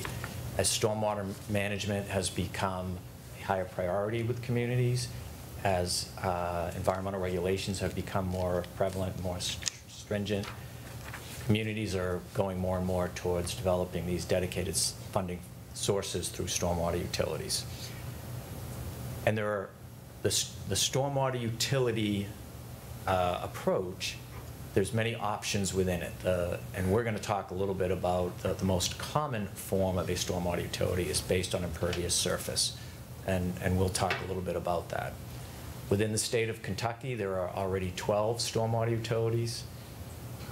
You'll see this term ERU, and that term means equivalent residential unit, which is linked to an impervious area rate methodology. So again, there's a variety of ways to structure the utility. The majority of utilities, and it probably ranges probably around 70% nationally, stormwater utilities based on impervious area rate methodology tend to use this equivalent residential unit approach. And you basically take a sample of residential parcels in your community, get a sense of what a typical amount of impervious surface is for those residential properties. And again, most programs have a two-tiered approach where they have a residential class and a commercial class. The residential class tends to pay a single flat fee, and then commercial based on measured impervious surface. We'll talk a little bit more about this in a minute. But so when you see ERU, it's equivalent residential unit. Most of the utilities in Kentucky are based on that. Two are a two-level system, and then one is a tiered-based ERU for commercial only, where they're using ERU, and then beyond a certain amount of impervious surface for the commercial properties, actually the rate goes up as opposed to being uniform. So again, there's sort of some various ways to approach it. And, so they're really shifting it to commercial users. That's correct. And so again, that's another one of those examples where most utilities I've been involved with tend to want to sort of distribute the fee kind of equally among the two classes. But again, it's a kind of a local decision. And then we just added a few other examples. Bowling Green, they funded their program out of the general fund, and there was a 1% increase in occupational tax. Now, not all of that goes to stormwater management, but the stormwater program is funded out of that. Owensboro is a great example from the standpoint of they had significant flooding in that community if you go back 15, 20 years ago, massive flooding. And since then, they've invested somewhere in the neighborhood of $40 million trying to mitigate flooding in their community. And they've been successful, but again, there was a pretty big price tag over the past decade to do that. But again, they funded it through a tax applied to the occupational net profit tax within the community. That's been their general source of funding for the stormwater program. And E-Town is funded out of the general fund. So when you go with an impervious area rate methodology and you develop an equivalent residential unit, there's two elements that we're going to be looking at. One is how many square feet of impervious surface are in the ERU in your community. So again, that's from the residential sample. We look at how many square feet are typically on a residential property. So the first element is how many square feet of impervious surface. And the next element is what is the cost per ERU. So this would be, these examples that you see here are the monthly fee to a residential property in these communities. So you see Louisville's at about $728. So every month, the residential property within the Louisville service area pays $728 per ERU. SD1's not up there in Northern Kentucky, but they're at like $505. And generally, across the nation, you're seeing a typical cost per ERU is somewhere in the $4 to $5 range. We can talk a little more about that. Yes, ma'am. The ERU can fluctuate depending on your property. It's not like when you say equivalent residential unit, it's a unit for every residential property. Like everybody's one. You could, your residential unit could be higher based on the square footage of impervious area in your property. So again, typically the way that these are managed is you take a statistically significant sampling. So in your community, maybe you look at 150 residential properties and you digitize the impervious surface. And then you average that. And you say, okay, so on average, there's 3,000 square feet of impervious surface on a residential property in this community. Okay, so that's 3,000. All residential properties would pay 1 ERU per month. And where that 3,000 comes into effect is on a commercial property. Okay. You say, how many equivalent residential units are on this commercial property? So those actually, each commercial property is digitized and measured, their impervious surface. You divide that by 1 ERU. But so even if you're an ERU and you have a residential property that's like, so if the average is 3,000 and you're building, let's just, go crazy, a 20,000 square foot impervious area property? Residential property, you're still paying the 1 unit? So there's a couple of different ways to look at that. And there is the potential to create a tiered residential unit and fee structure. And what we have typically seen is oftentimes there's smaller total impervious area in certain portions of the community. Right. But typically, there's also very little green space associated with those properties. Then when you get out a little bit further, maybe into the suburban area, where you have bigger lots and potentially bigger impervious surface, you also have more property that runoff can be directed to. So again, there's not a right or a wrong on this. There's a lot of different ways to slice it. That's a great observation. We talked a lot about this in our internal meetings. And again, I think one of the things that is probably worth mentioning is when you go to do these types of programs, if you decide to proceed with a stormwater utility, it's often good to make sure that you benchmark the structure of your program with other programs. And Louisville MSD was the first in Kentucky, and their fee and structure was challenged in court. There's Kentucky case law supporting the structure of their program, which gives you a certain level of comfort if you sort of follow that model that it's legally defensible in the court's eyes and equitable. How often have they raised it? Oh, goodness. I believe they started that program, I believe, in 1998. Eric, do you remember if that's right? I think it was 98, and I think at the time it was about $3 per ERU. SD1 began at $3 an ERU, and what they've done is they have added a cost of living increase to that every year. There's an automatic inflationary increase, and now they're at about $5.05. And so there's the utilities that develop a fee and then don't do anything with that fee will quickly find that there's a bit of a shortage of revenue. So one of our recommendations to you is to link it to some sort of inflationary index for sort of regular increases, just to keep up with the increased costs of doing business. So this gets into a little bit of the, sort of this building the foundation of utility if you're going to go here, and it's important to develop a mission statement. And this is the mission statement that we've worked with staff to develop and implement comprehensive citywide stormwater management program funded through an equitable and sustainable funding mechanism. And you're going to hear me say this a number of times, but it's very important should you pursue a stormwater utility. It needs to be equitable. It needs to be legally defensible. And the importance of the sustainability from staff's perspective, when you're looking at the type of projects that we've put in front of you to date as potential solutions, those projects are probably going to take years to plan, develop, and construct. It's very important to have a dedicated funding stream to help with bonding, to help with planning. And that's what, you know, historically when we look at stormwater programs that have been funded out of the general fund, stormwater's been out of sight, out of mind. It really hasn't got a lot of attention. This allows stormwater managers to really take a comprehensive look at their system, prioritize, and take a long-term vision to improving the system.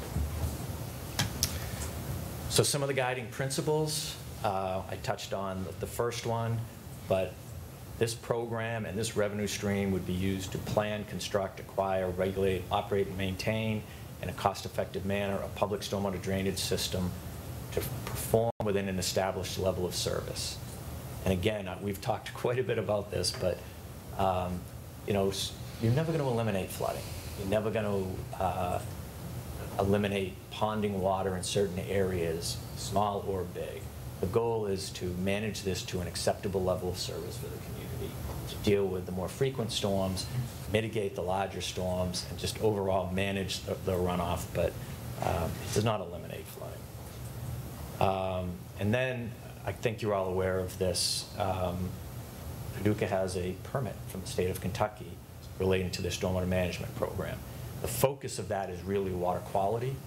The newest permit was just issued, 2018, so Eric now has a new permit to comply with. Every 5 years, that permit will be reissued. And again, you look sort of to the national trend and where MS4, Municipal Separate Storm Sewer Program, is going.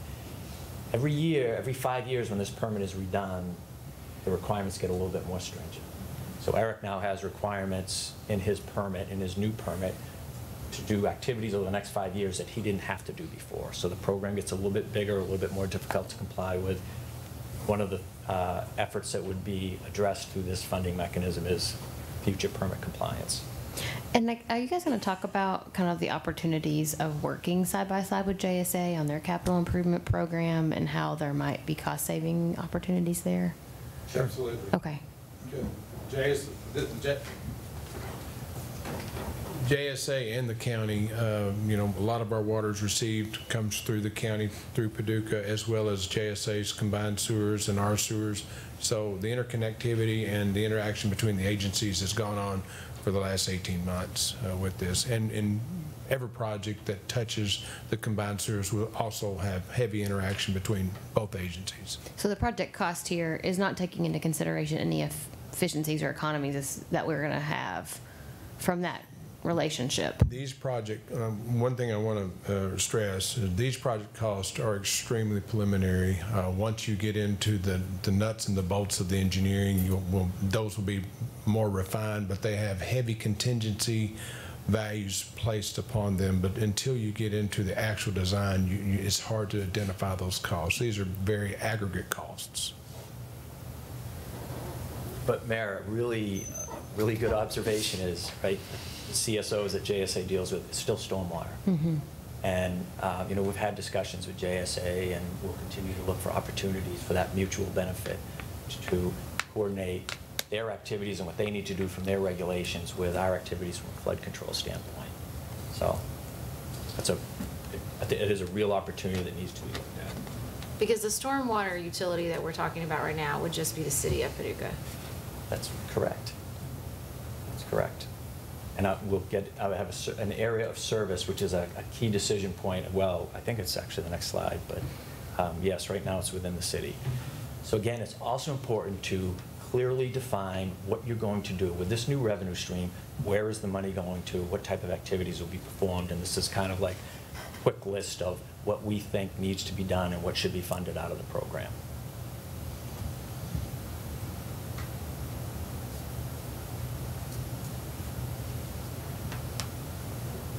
So the key components of the utility: mission statement, guiding principles, program elements, service area.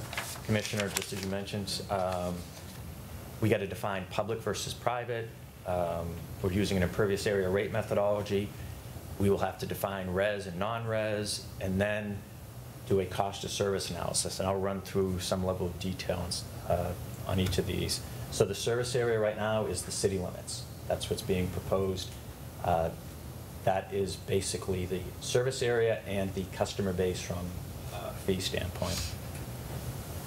Public versus private system, and this is a really important element, particularly within your community. You know, at some of the public meetings we had, some of the citizens were a little frustrated that some of the stream channels behind their homes weren't being maintained by the city. And there was an educational element there where it's like, that is not the city's responsibility. In most cases, the property line runs down the center line of the stream. Back-to-back property owners share the ownership of that stream. It's going to be very important as we go through this to clearly define what the public system is versus the private system. And at the end of the day, to properly deal with stormwater, it is a community-based program. And the city can do so much, but individual property owners need to take some responsibility as well in those areas that contribute to the drainage conveyance to make sure that it's properly maintained on their property. You can't go throwing bags of leaves in your backyard in the channel. You know, in one of the meetings we heard someone threw a mattress back there and then is wondering why their property floods. So this is an important part of making sure that everybody clearly understands what the city's responsibility is, literally delineating those areas of ownership. There are oftentimes privately owned roads and infrastructure that the city has never taken on responsibility. Those remain private responsibility. And you see down the bottom, streams, swales, ditches, and other storm sewers outside the city's responsibility.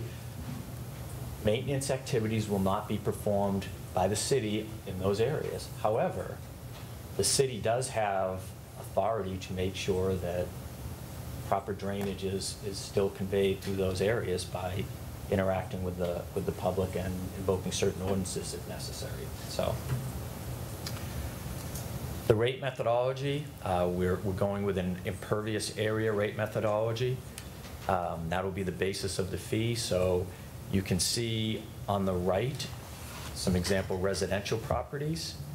And then on the left, we have an example, even though those properties may be in some folks' minds residential, those would fall into the category of commercial because it doesn't meet the definition of residential, which is single family and duplex. Okay.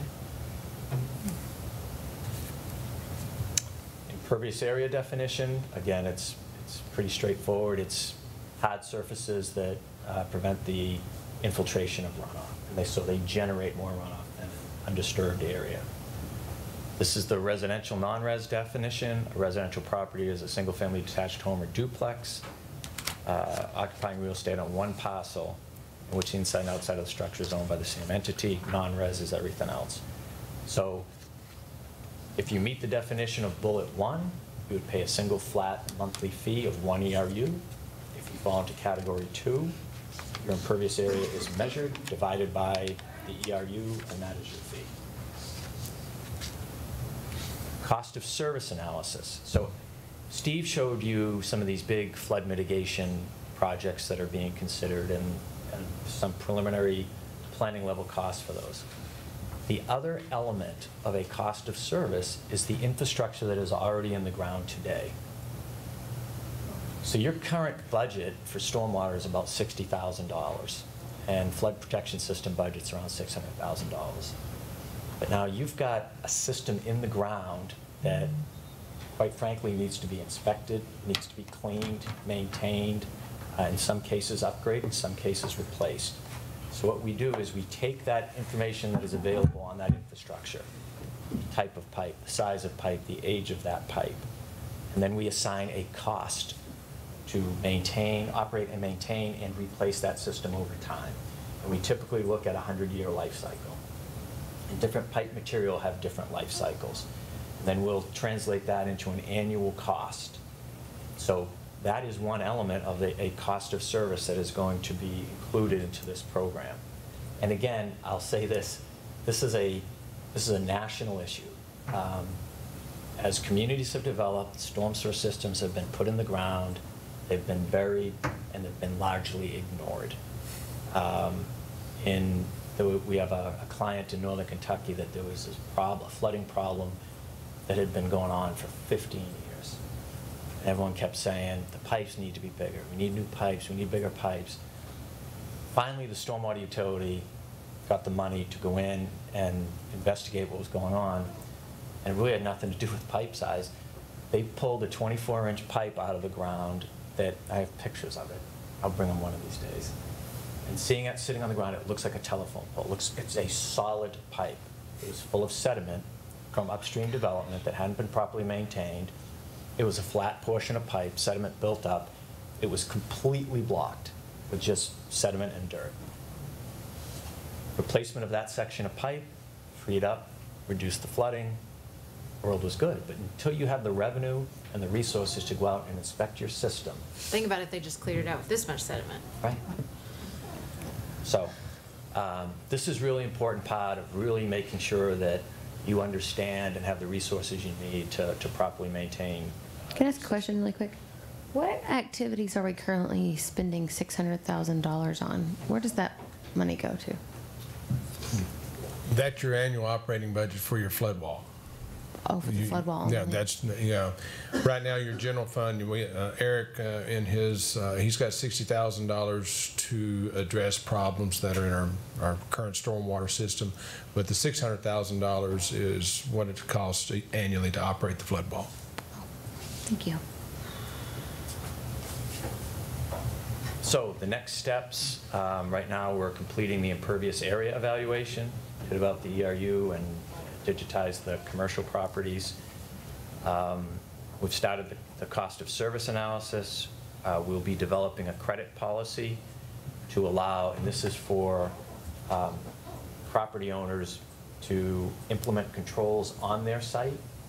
If they implement controls on their property, they can get a reduction in the stormwater fee down the road. And we'll have to have a decision of whether we want to use that just for commercial properties, or you want it to apply to commercial and residential.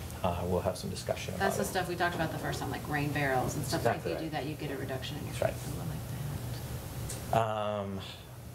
Review and update current regulations, and then we'll be preparing a utility summary report that brings all of these decisions that we've talked about tonight and summarizes them and documents them. And again, that's important from a program management perspective once a revenue stream starts being initiated, to make it very clear that those in the city in charge of managing this program clearly define what they're to do and how they're to do it. And also outreach and engagement efforts. Obviously, commission meetings will continue, SWAC meetings and public meetings will all be conducted here in the upcoming months to allow the public an opportunity to give us input on some of these decisions and the approach to generating revenue. So with that, I'd be happy to take any questions you might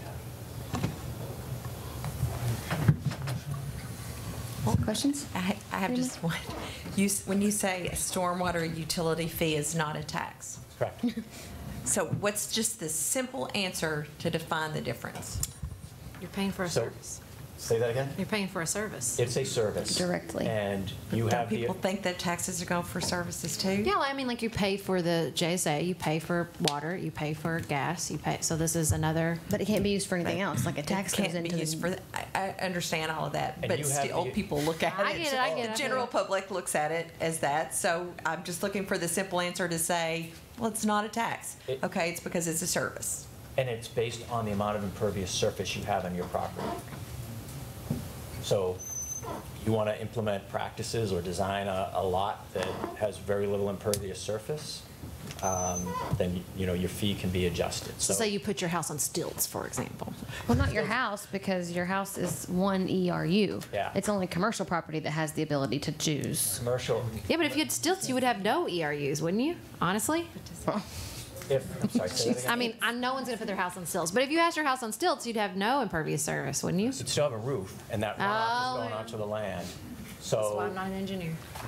I mean, honestly, the We're talking about mixing things, we're talking uniform ERU, and then we're talking more tiered. Yeah, that's the point the mayor was making. Yeah, so, but and I can get you the court's interpretations of user fee and tax, but really it comes down to courts have upheld that an impervious area rate methodology is in fact a user fee and not a tax. And where this is going to become important is user fees, you'll have some properties in your community that are tax exempt, that can be generating a lot of stormwater runoff. And so those entities will be looking at this saying, this is a tax, and We don't wanna the pay. Louisville case was the Long Run Baptist Church through Louisville MSD. And it was under the basis of their tax exempt property. The court said, this is an impervious area rate methodology, you have a significant amount of impervious surface, it's a user fee, you pay it just as if you do water and sewer. Interesting. I mean, I think the equitable piece is the key here. Trying to say that we're not adding an amount of money that's coming out of our citizens' wallets to do this is silly. Like, we shouldn't get away from that. It is. We are all having to lean in and take responsibility to solve a really big problem in our community. So I don't ever want to pull the wool over anyone's eyes and try to pretend like just because they don't call it a tax, it's not actual dollars coming out of our pockets. I mean, it is. Yeah, it is. That's just all there is to the story. And so I appreciate that our community has been involved on some level. In fact, I was kind of curious if I know I see some members of the SWAC. I don't want to call anyone out specifically, but if anyone was willing to share their thoughts on where we landed, I don't know if anyone's willing to. I see Ralph. I know he would be. Do you mind? I would just be curious to hear your thoughts about it from your side, because frankly, you've been more engaged on some level than we have been. So, I think what they've been really good at is prioritizing things so that we know the 100-year service is like the Cadillac of all services. And we know 10-year service may not quite cut it. So that's kind of where we came out in the middle.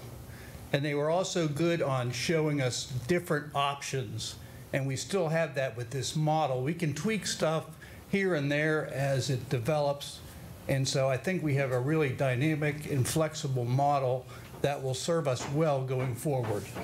and how do you? I mean, just from your personal perspective, like think about somewhere between $3 and $6 coming out of your pocket every month to solve a problem that maybe you don't have.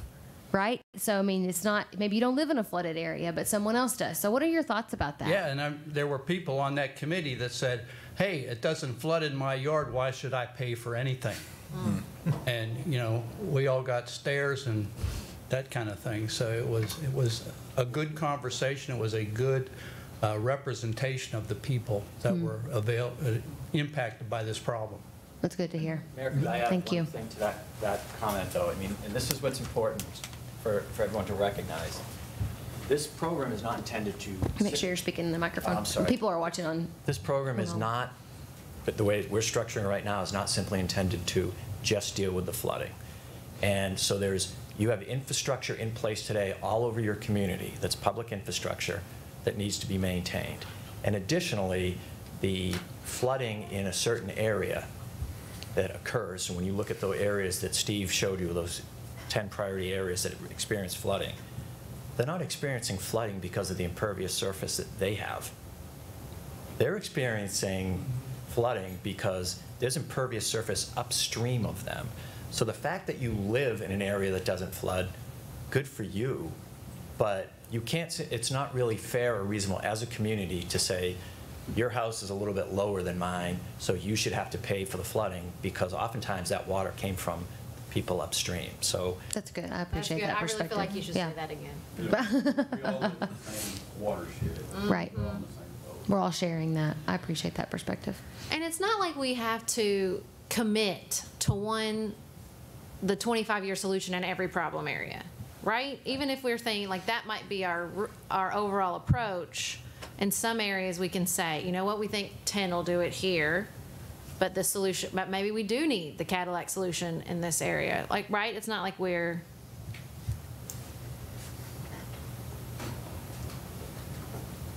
It would be, I mean, we looked at that. For example, you might recall a slide where we had a green portion of Paducah and it's really, really flat. And then we had another one, another portion of Paducah that's really, really hilly. You know, we actually looked at, well, we should apply one set of rules to the flat area and another set of rules to the hilly country. But then when you start trying to justify that and start trying to break that down, we start running into complications with equity. I'm not talking about the fee. Okay. Well, you're talking about. I'm talking about like the project Yeah, itself. I know, but that's where I'm headed, because for example, I see what when you start trying to design projects and you got somebody, okay, I'm up in the hill country, Why'd they so to get the speak, better project? and why are there a different set of rules being applied to them, and there's another set of rules? I'm an engineer, I work in both. Why is there two different sets of I get it, rules? I get it. So it's to manage any confusion, that we have uniformity. But we realize the Why are we landscape is protecting different. them from a 100-year storm Right. and then from a 10-year Yes. storm? I got it. Okay, that makes sense. When you talk about structures, there were one slide you had up there, and we talked about the storage units, and there were structures around that. We're talking about structures. Define that. Structures. We're talking about houses. We're talking about folks. Are you talking about the number of structures impacted? Yeah. Yeah, so those are primary structures, and what we mean by that is a home or a businose, Not a but garage not or- necessarily a garage or a shed or an outbuilding. Would be impacted. Those are still, yeah, those are being impacted, but those were not included in our analysis to try and assign a value to them in any way. So we're really focusing on primary, where people live and work, and the impact to those properties. Commissioner, you're asking where we propose storage, and there's Structures around the storage. Oh, yeah. There's not enough room for the storage in my house. So what are you talking about? So the structures would have to be removed in order to develop a volume for water to be stored in. They'd have to be acquired, raised, and then storage could be built there. This is one of the things that when you get into, when you start looking at flooding and how to reduce it, and pipes and all of that stuff that's underground, is very, very expensive. Once you get into what we're doing right now, trying to solve the problem, it creates a level of uncomfortableness, if you will. And then you have to decide, okay, if we're going to try to solve this problem, lives are going to be impacted. Not only from the water that's coming, if we reduce the water from coming, and we have to put this storage unit, tank, you're going to be impacted because the house can't stay there.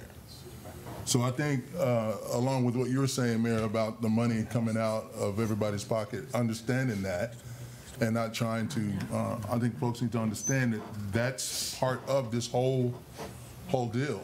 The good news is that was just an alternative option. So there were options up here that do not include tearing down houses. Okay. Conveyance, not So storage. I was excited to see that Yeah, that's option. correct. We So I tried think to it would be a balance it neighborhood out. conversation too. Frankly, at that level, that's a neighborhood conversation. Mm-hmm. Raise your hand if you're willing to sell your house to the city to solve this problem. And then what else, that is a neighborhood conversation, I think, when it comes down to it. But I think you mentioned that you can't really get that deep into this until you have this generated revenue to be able to pay for it on the other side once you get there. So, But you're exactly right. It's a conversation, and that conversation will vary from neighborhood to neighborhood. There may be some folks who say, I'm so sick of being flooded, take my house. Right. There's others who say, I'm not moving. And again, there's engineering alternatives to work around that. And we're not simply saying this is where that storage needs to be. Right. All we're trying to say is, if we put 12 acre-feet of storage somewhere in this neighborhood, and there's no place except where there's structures, how does that impact the cost? So that's a sort of a conceptual planning level evaluation that if you want to drop your cost by 15%, this is something that could be considered in this neighborhood. So. the other thing I'm curious about is at what point do we have a conversation about future development? Because I think about the Pecan Drive area and how that could have been prevented if there wasn't development allowed in a floodplain. Now I'm not proposing. I think people should be able to live there. They've chosen that as their home. But I'm just thinking about the future. How do we prevent that from happening again and people coming into these situations? Go ahead. We started our, I guess, flood prevention program in 1989, and we used the 100-year storm 24-hour event. And through this process, we've recognized that that event that's chosen is probably not the right event, but it's one we've had in place ever since we've been doing stormwater management. Through this process, and I think also through Strand and other engineering firms, they've recognized that a staged process, rather than choosing one storm for a design concept, maybe you have a staged approach where you have a 2-year storm, and then your release is for 2, and the release structure is designed to handle maybe 4 events or 3 events, a 2, a 5, and a 10. If we had those in place and maybe retrofitting some of the existing storage facilities that we have now, for example, at the church, you know, it's designed to our standard, but if we upgrade the standard to handle multiple events, then we can get increased performance from existing ponds that we have with minimal costs. We can change that now without worrying about a funding source, can we not? Yes. Yeah, and that's coming into the formal master plan document. They'll have recommendations to. When will that be? This fall. Okay. And what were you going to say about the approach to that sort of nationwide? I'd be interested. And it's really important to point out to you guys, I mean, sometimes you kind of hear us talk and it may sound like we're being critical. This is happening everywhere. I can't tell you how many people are dealing with the exact same issue that you're dealing with. The stormwater world has evolved from a funding standpoint. Everyone's trying to do it out of the general fund. It's not working. That's why everyone's going to stormwater utilities. Everyone used to ignore water quality associated with stormwater runoff. Now we have a permit to promote water quality and cleaning up the runoff. So that's evolving. And then the third, as Rick mentioned, for years, in probably the peak of development for most communities, we thought if we just matched one peak, 10-year peak, 25-year peak storm, that would take care of downstream flooding. And the bottom line is it doesn't. So now more and more communities are going to these staged outlet controls where you look at a 2, 10, 25, 50-year event. One of the commissioners mentioned that, I think it was you, Commissioner, that some of the communities said these basins never hold water. If your design storm to match a peak is a 25-year storm, it's not going to hold any water until you get a 25-year event. Everything's going to rip into that basin, rip out. It's not going to hold water. You control for a 1-year or 2-year event, and that event comes, now you start to see water ponding in that particular area. So, you know, maybe as engineers we should have caught on a little bit sooner, but this is where we are now, and we're going to be bringing you recommendations that really are indicative of the state of the art today. In the meantime, trying to help you find sort of solutions to our sins of the past. I can kind of echo on that comment as well, being a nationwide phenomenon, but it's kind of a, some communities are ahead of the game, which we've seen from the slide. Some communities have been doing this for 20, 30 years, but some communities have not, and they're trying to catch up. If you look at a community that has dedicated water system or dedicated sanitary sewer system, they're able to do these multi-million or hundred thousands of dollars improvements every year to make sure their system is up to par, making sure their improvements are in place. They're running a nice preventative maintenance program, that type of thing, because there's a dedicated revenue stream for that. Storm sewers, they put it in the ground, you move on, you forget about it. you're lucky if you go back, run a jet check through it, blow them out, and then keep going. Every once in a while, you check your inlets, make sure they're clean, that type of thing. But the problem compounds over time. Nationwide now, there's this push for a fourth utility, to recognize as a fourth utility, that being sanitary sewer, water, streets, not storm sewer, it's internet. So again, it's being glanced over. So storm sewers are a very vital commodity, but you're thinking, well, general tax monies are coming in. They do the streets, just do the storm sewers with it. But you know, to resurface, you know, a block on your road, to restructure a street's very expensive. So those dollars that you could throw towards your storm sewers, you typically throw towards the resurfacing of your streets, sidewalk repairs, replacement. But because it's as Rick says multiple times since I've been here in the last 5 days, and I agree, because it's true. You try to fix what you see. You see the broken sidewalk or the missing sidewalk piece. You don't see what's going on underneath the ground and the infrastructure that you cannot see, which in our case would be the storm sewers. So, but it's easy not to fix it when you don't have a dedicated source of revenue to make those improvements or those repairs. And the stormwater utility fee is a great strategy to make sure that you have that dedicated revenue source to be able to invest in making those long-term improvements and repairs. Thank you. When you talk about those that are exempt from having to pay it, who would that be? You said that church had filed a case, but what about schools? Those kind of things. Schools are another entity that typically have a lot of impervious surface and are short on revenue. The good news about schools is, and we've seen a number of communities partner with the schools to teach some of the environmental curriculum that's required in Eric's Phase 2 permit. So then you can create an educational credit to help the schools minimize their impact on the stormwater fee. Okay. But here's the funny thing. You will see things like you've never thought of when you start going parcel by parcel and saying, you know, this entity has to pay a fee. And, you know, sometimes it's tough. You know, cemeteries, privately owned cemeteries, sometimes there are booster clubs that own a ball field and really don't have a revenue stream. Go in with your eyes open. There's ways to help those people. There's ways to prepare them for a new fee. But again, you know, go back to the, sort of the guiding principles. You know, it's got to be equitable. And if it's equitable and it's based on impervious surface and you're generating a lot of runoff, there's a cost to that.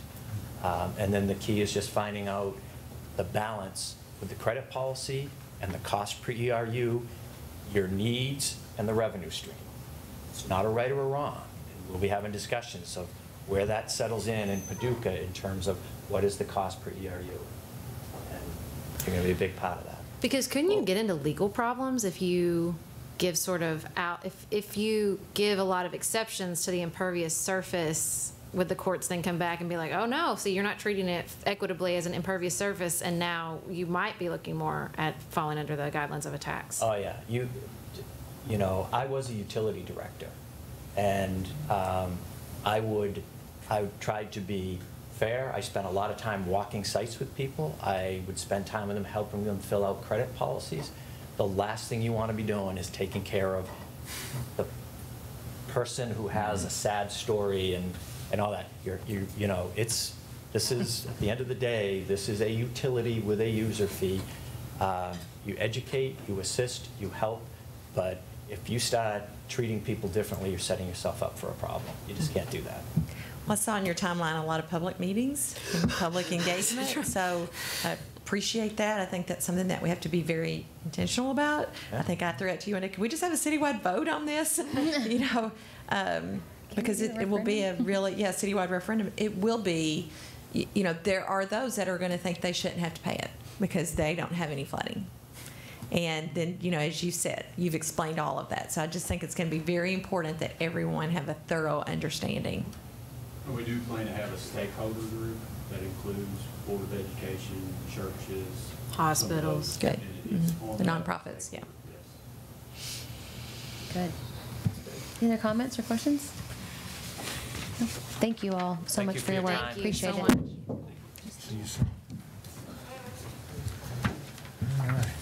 Oh yeah, we haven't even got to the business part.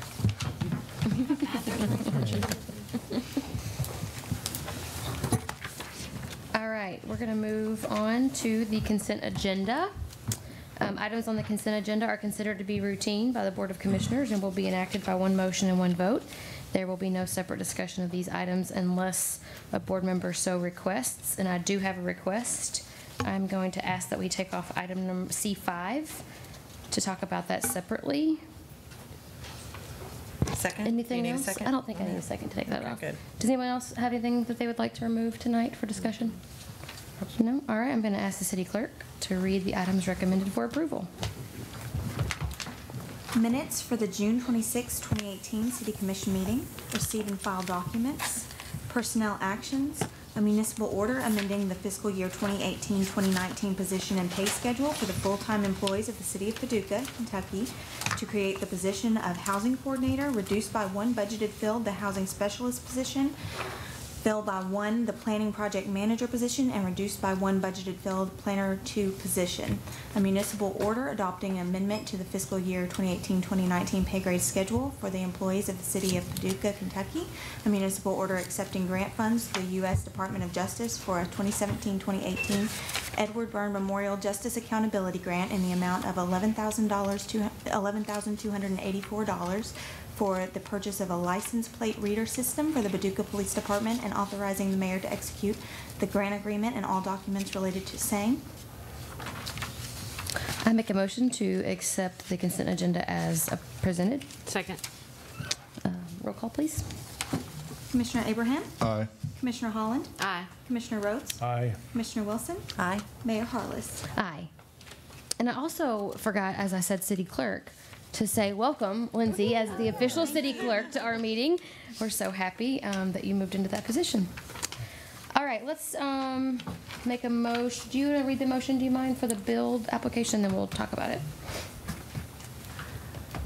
Moving that a municipal order authorizing the mayor to execute a grant application and all documents necessary to apply for a better utilizing investments to leverage development build grant through the Department of Transportation for National Infrastructure Investments for the installation of a landing excursion pier and development of the Paducah Commons, authorizing the mayor to execute all agreements with the Paducah-McCracken County Port Authority required by the funding agency, and authorizing and directing the planning department staff to submit an application through the application portal. So moved. Second. Thank you. Okay, so actually, Tamara is here tonight to tell us a little bit about this. I did want to take a moment before she jumped into the details to kind of set the context for this grant really quick. Back in April, we heard that this was going to be coming out, the RFP, and we knew that this was a really big opportunity for our community. So there was a stakeholder meeting that included the Riverport Authority, a lot of nonprofit agencies downtown. It included Cheryl Chino and of course Tamara Tracy. Rick Murphy was there, Mark was there. There were about 15 or 20 of us that sat around a room and talked about possibilities. The really great thing about this for us is that our community has done a lot of planning around our riverfront over the years. Actually, many of you have been involved in this over the years. And so we decided, since there was so much work that's gone into talking about what we can do on the riverfront, that it was best to leverage all of that work and to pick the best possible solution for the riverfront. The same thing was true for the riverport. And the riverport has done a lot of work on figuring out what their future looks like. Everyone sees that big, tall blue crane. That was an investment that the riverport made to be prepared for what they call container on barge. And so they're proposing the same thing. They've actually tried to win this grant before, so they actually have the privilege of having feedback from their application, which is always very helpful when you're applying to these grants. And so the strategy here was to say, let's go for a program of projects, is what they call it. The program meaning, what is your overview, high-level concept and vision for what you're trying to accomplish? And in this case, we're calling this one, I think, Riverfront to Riverport, Investing in Paducah's Maritime Hub. And so the two projects that got put under that program, one is the Riverport project, which includes a container transfer yard that they're building out to be able to bring those containers on and then ship them by truck or rail after that, and then the Paducah Commons project. And are you focusing on the Commons project specifically in your, or do you have the whole thing? Whatever you leave. I said I was going to start that. I'm stopping you right now. No, that's fine. Go for it. No, you go now. It's okay. If I could direct the commissioners to rotate a little bit, there's a slide up there that indicates basically the numbers behind what we're proposing. And as the mayor indicated, we've had several planning activities and charrettes and a lot of thought going into what do we want to do with our riverfront. And the community is also saying, get it done already. And so we want to use this opportunity to apply for these build grants, if you so approve this order tonight, to go after just shy of $25 million. Because it is important for Paducah to really grasp the framework that we've laid in all these projects. And what I think is really wonderful is how these projects basically bring Paducah around full circle for its whole history. I mean, we would not be here if it wasn't for the river. And over time, for a variety of reasons, we've had to kind of like pull ourselves away from the river. But now, particularly at this junction in history, it's really critical for us to, again, embrace our river roots. And what this project does is basically, if it gets funded, will bring to fruition 3 very vibrant ports for Paducah. It will be the traffic and commerce going up and down the river with the Riverport Authority, and it will be the economic development in our downtown area. And if you think about it, that is historically how Paducah started. It was all about getting cargo and supplies from the river, and poof, they landed right there at the foot of Broadway, and commerce grew from that, and the community blossomed. So we've really gone full circle. And it's our hope that this project can truly be a game changer. And I think when I put up the slides, that you will see that this will be a transformative project indeed, if I hit the right slide. And what I mentioned earlier about this moment in time, this is a very important moment in time, because right now the whole country is looking at how can we save money on our transportation costs. The most efficient transportation methodology is by river. You've probably all been through the River Discovery Center and know all the numbers about how much cargo can go on a barge and down the river on just drops of fuel. It's almost magical. But in recognizing that, the Federal Department of Transportation has created these marine highways. And if you'll look at where all of those Central American highways meet, guess where that's at? We're in the sweet spot. And we want to capitalize upon that, both from cargo standpoint and economic development standpoint. Hence, the Riverport Authority is putting forward their project in terms of their phase 1 of their cargo transfer station, and we are putting forth our half of the program of projects, with the first portion of it being an actual launch for the excursion and steamboat travel industry, so that the people coming off of the steamboats and excursion boats have a seamless way to get from boat to land. And everyone knows that when you have a seamless entry, people are going to use it. And so we want to capture that and put them basically at the foot of our downtown, and we'll let nature take its course after that. The next part, which is very exciting, exciting for both an economic development standpoint and a recreation standpoint is what we have called here the Paducah Commons. This is mainly, you'll see up at the top of the slide, the transient dock to kind of give you where a point of reference, and the peninsula that we've created, which is a huge investment that we've made, and that's going to go a long way towards fulfilling the desire from the funding agencies to have commitment. What we're proposing in this area, the Paducah Commons area, is the culmination of several plans and charrettes that have occurred over the past 10, 15 years. And I'm going to try to explain, and I hope you can see it adequately, going horizontal across the river edge there.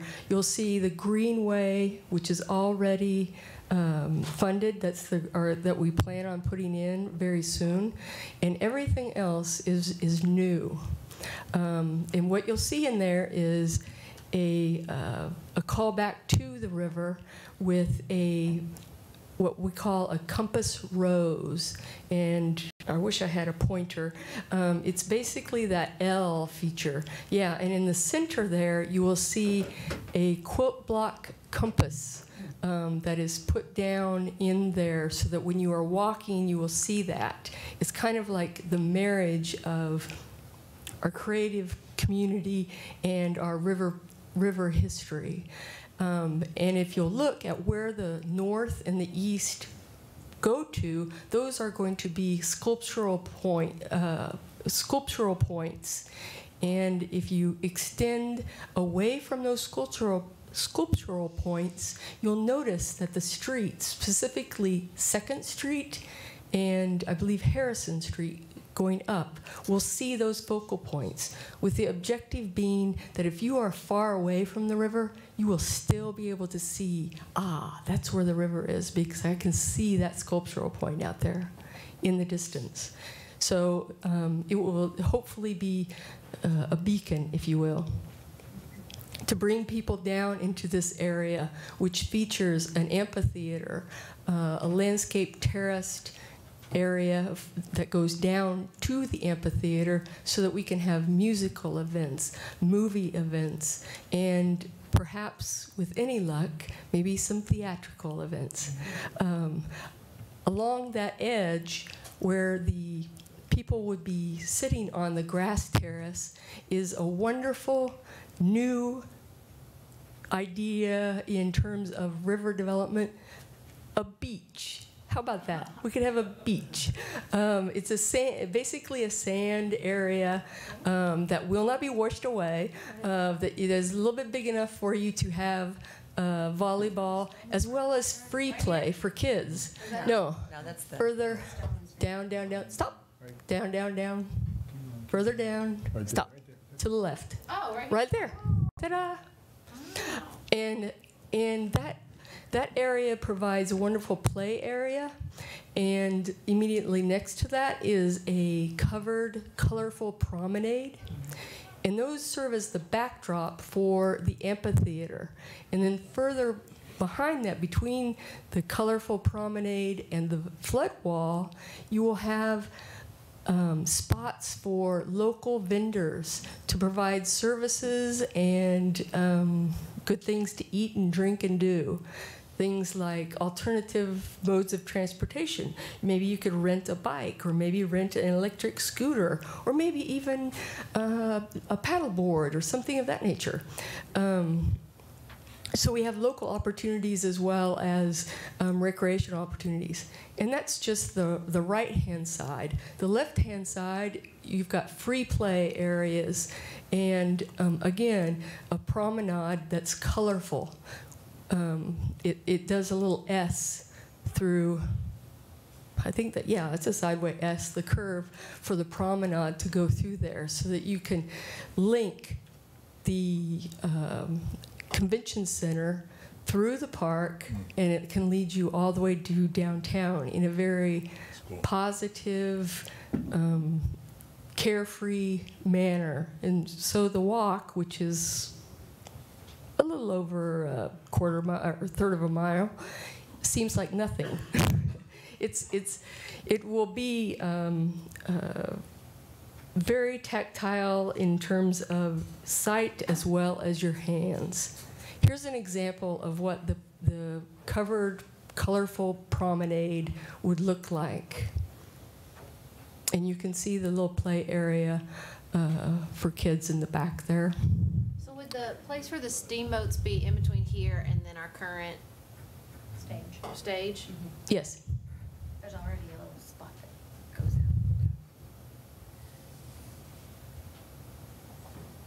And of course, trees for shade. And you'll also notice that the trees are set back away from the flood wall so that we can maintain that integrity, structural integrity of the flood wall. Because, I mean, all this has to be sort of water friendly because the water gets Very much so. up past there sometimes. Yes, and we probably won't have Loose table and chairs either, but you've got the idea. This is the concept plan. And it's a culmination, as the mayor said, of a lot of plans that have been done over the past 15 years. So what we're asking for you tonight is the ability to apply for the grant that could hopefully fund this project. If you have any questions, I'd be happy to answer them. So the federal government, I mean, we've heard that has put aside or designated billions more of money to the Department of Transportation for infrastructure investments throughout the country. And the process to get that is to apply for what's now called the Build Grant. I think it used to be something similar to Tiger Grant when it was just so much lesser money. So to me, I just think it's important that the community understands that we are applying for federal funding through the Build Grant process. And these are the type of projects that are looked at favorably. And I mean, we've already received the $10 million for what we've done so far. This is the next step for that. So, I mean, I've always been a supporter of the riverfront development. I think it's very exciting, but it is a grant application for federal funds. It definitely is. The match? Certainly. What makes it a little bit more unusual this year, why we are so excited, is that we've been told from the federal government that this particular year is favoring what is considered rural areas. We may not consider ourselves in our day-to-day life a rural area, but this is considered by their standards a rural area, and so they are prioritizing that. And it is also a really unique opportunity for us to partner with the Port Authority. Absolutely. That's and so my next phase, yes. next step, what to say. It is very important that we have that partnership. And I love the title from the riverport on, I forgot what you said it was. Riverfront to riverport. Yes. Yeah. So it's a great partnership because they're very important to our community. Very much so. And what we are looking at on our portion of the project is a 10% match.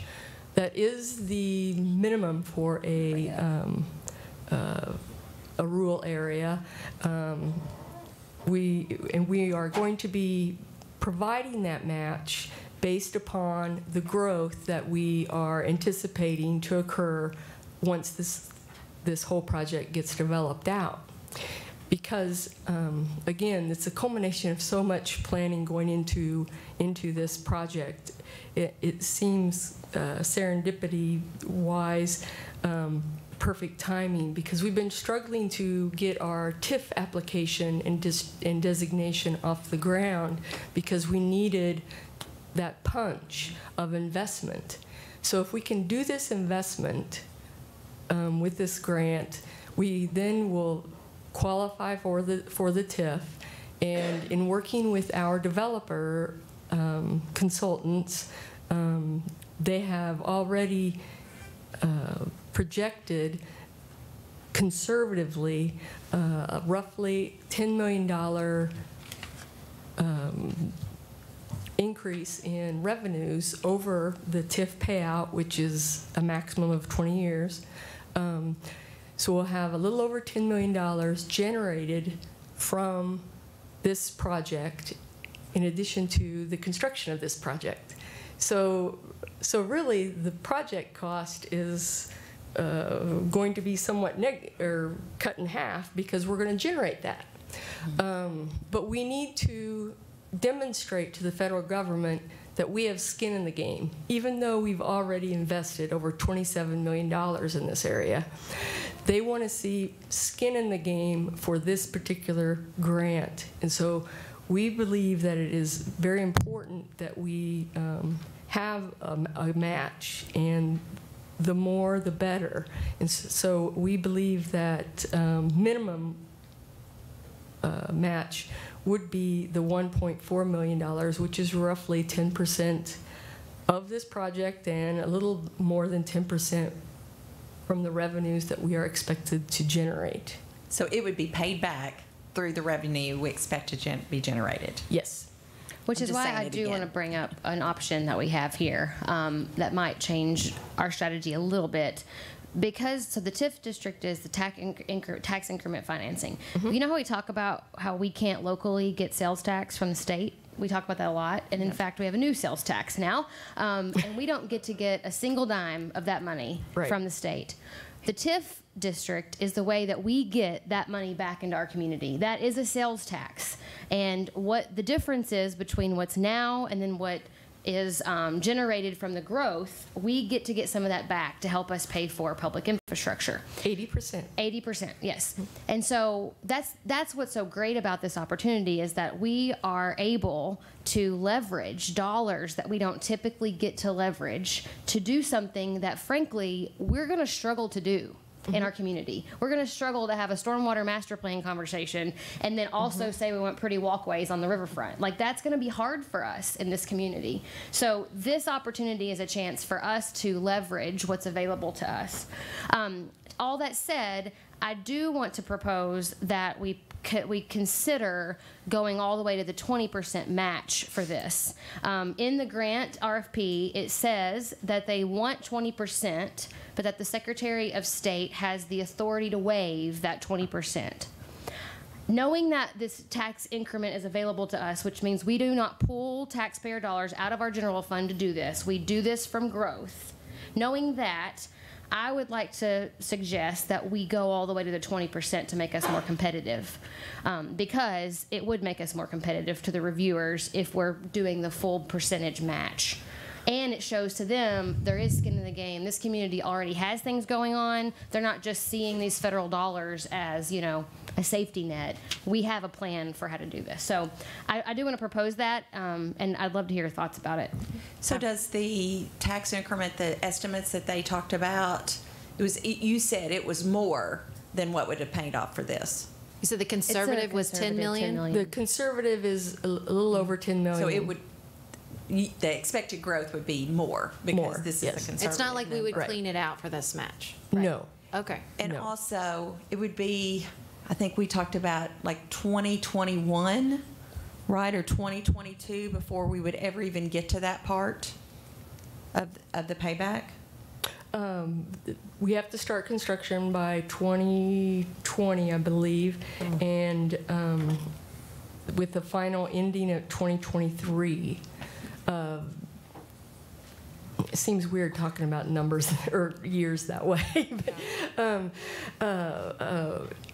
And so what we would start would be the TIF would start generating, well, we would apply, and then it would start for the 20 years following that.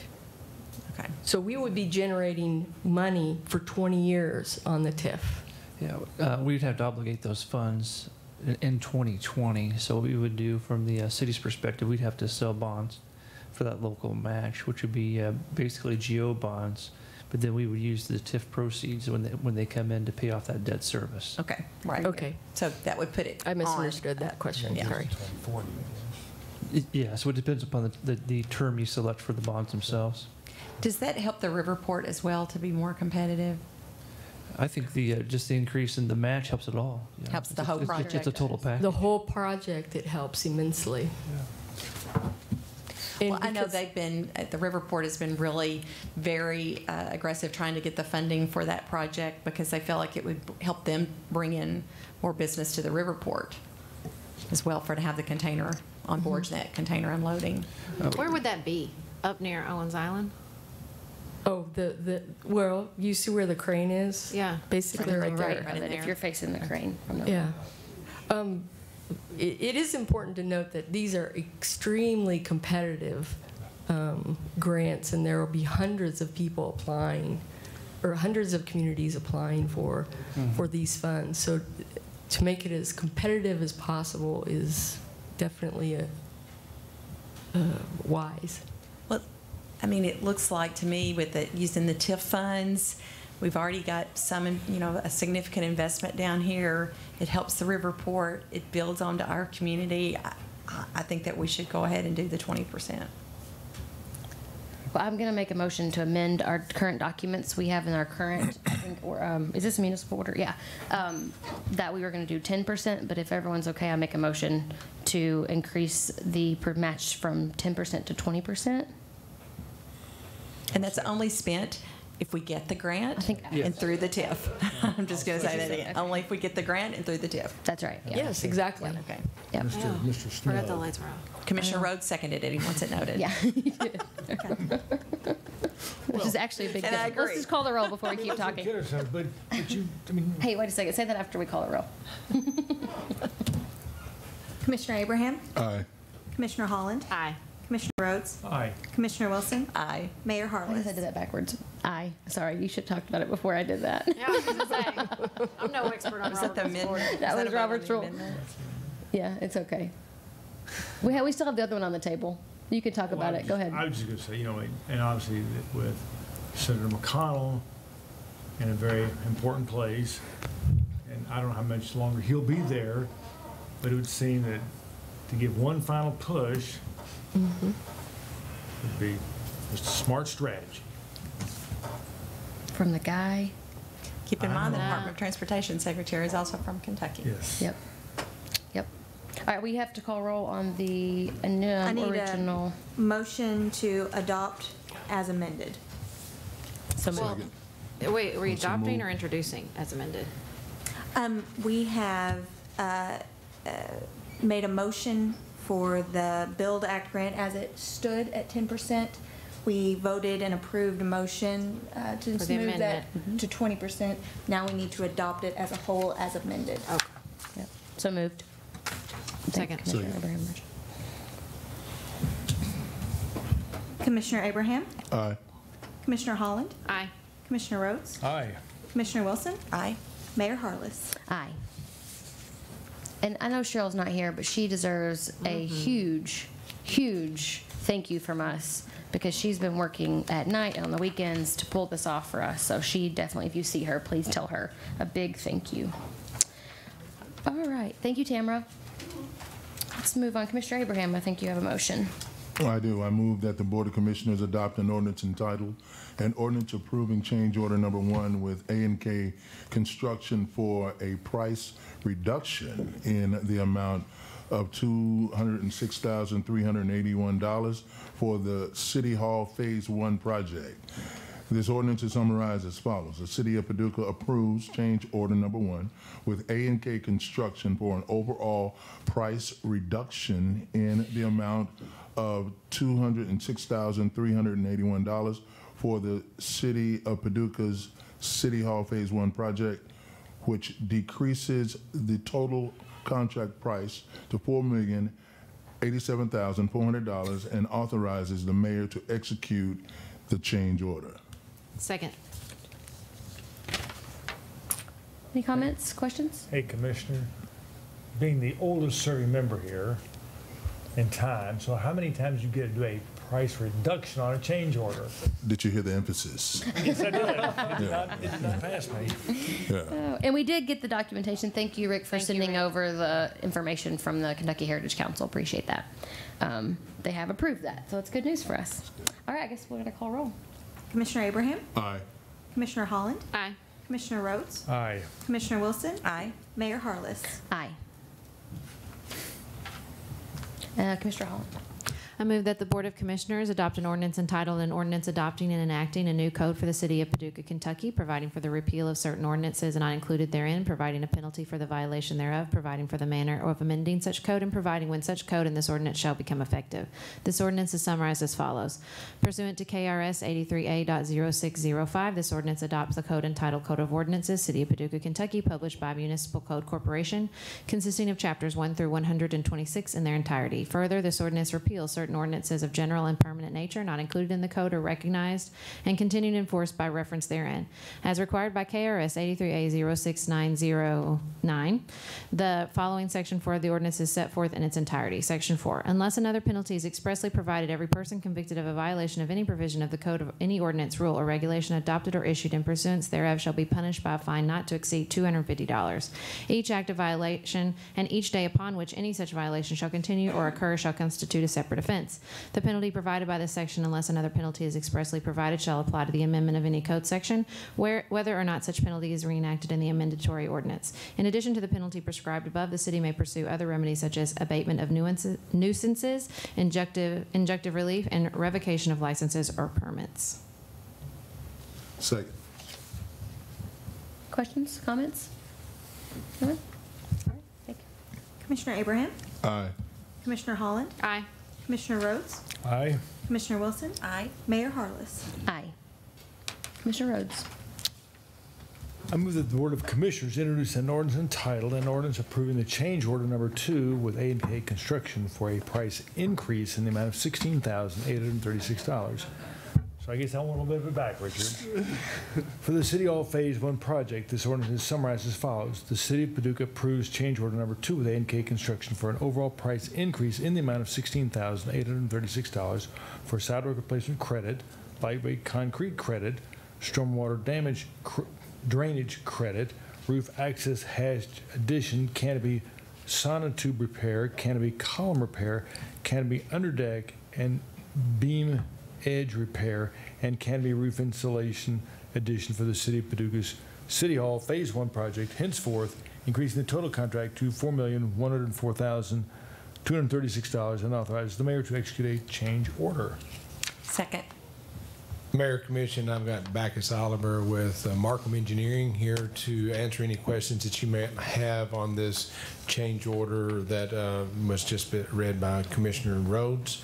And so at this time, if you have any questions, I'd have him address those. He's got a little bit of slides here so you can actually see some of the things that we encountered as we work on this 50-year-old building that would be difficult, but it would be good for the public to see those things as well. So with that, I will allow Backus to come up here and give you explanation for this change order as well. Hello, I'm one of the persons responsible for closed windows and curtain around our building, but I'm here to help you with the ordinance tonight. With a project such as this, there are several changes that are always occurring. So you've just heard 8 read off to you. You've dispensed with the first one, which was real easy. It was hard fought for to get that large reduction for the windows. Just a little report, we're 35% complete today. We are projecting to be complete 1 month ahead of schedule, which will be about Thanksgiving time. The original cost proposal on bid day was a little over $4.29 million. We're currently projected at 4.104, including the change order before you tonight. And so far our total change would be minus 4.4%. So quality, I would say that we have a very creative thinking teamwork effort. Both builders and design team has worked together to come up with solutions. The reason these 8 changes before you tonight, there's some that are credits, there's some that are adds. It's because we're trying to find ways to save money when we can. So this first one is the credit for the sidewalk. We're going to allow the contractor to work on this sidewalk and load in, load out, and just damage it all they want. And so they're giving us a credit for that, and then we will replace the sidewalk through other means, I guess your standing contract.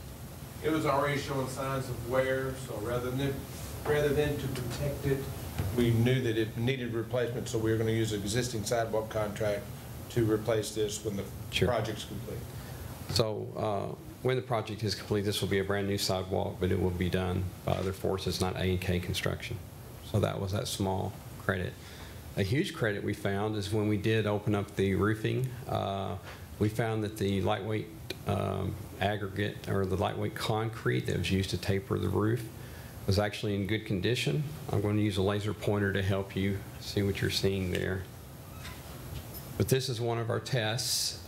This is insulation that's been removed, and this is actually a hole made into the lightweight concrete.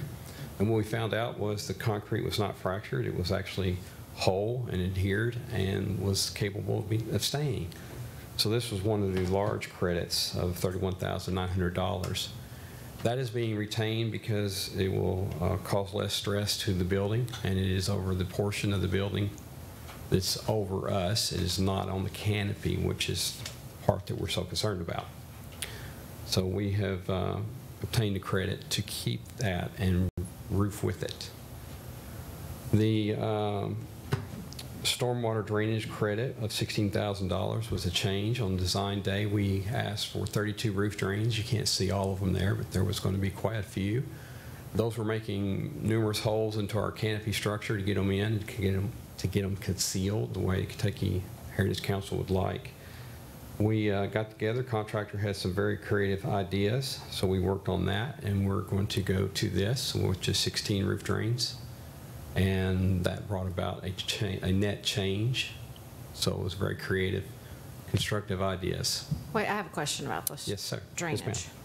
Yes, I'm assuming you meant eliminate the installation of interior secondary drainage system, not illuminate.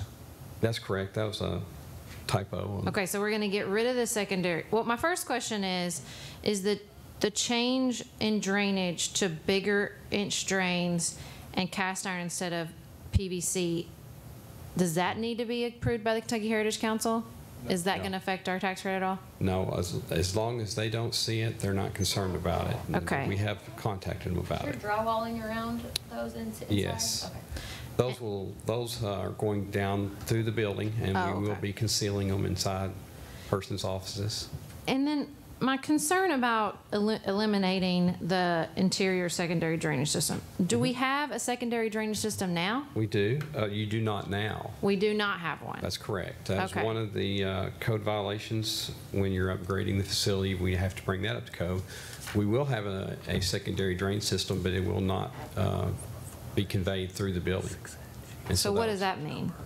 It basically means that let's see, there's 16 total roof drains. 8 of them are dedicated to primary flow. They will flow on a normal rain event. If those were to become plugged or clogged, the 8 other overflows are there to allow water to pass through. So there is a secondary. There will be, yes. What was the one in the original plan?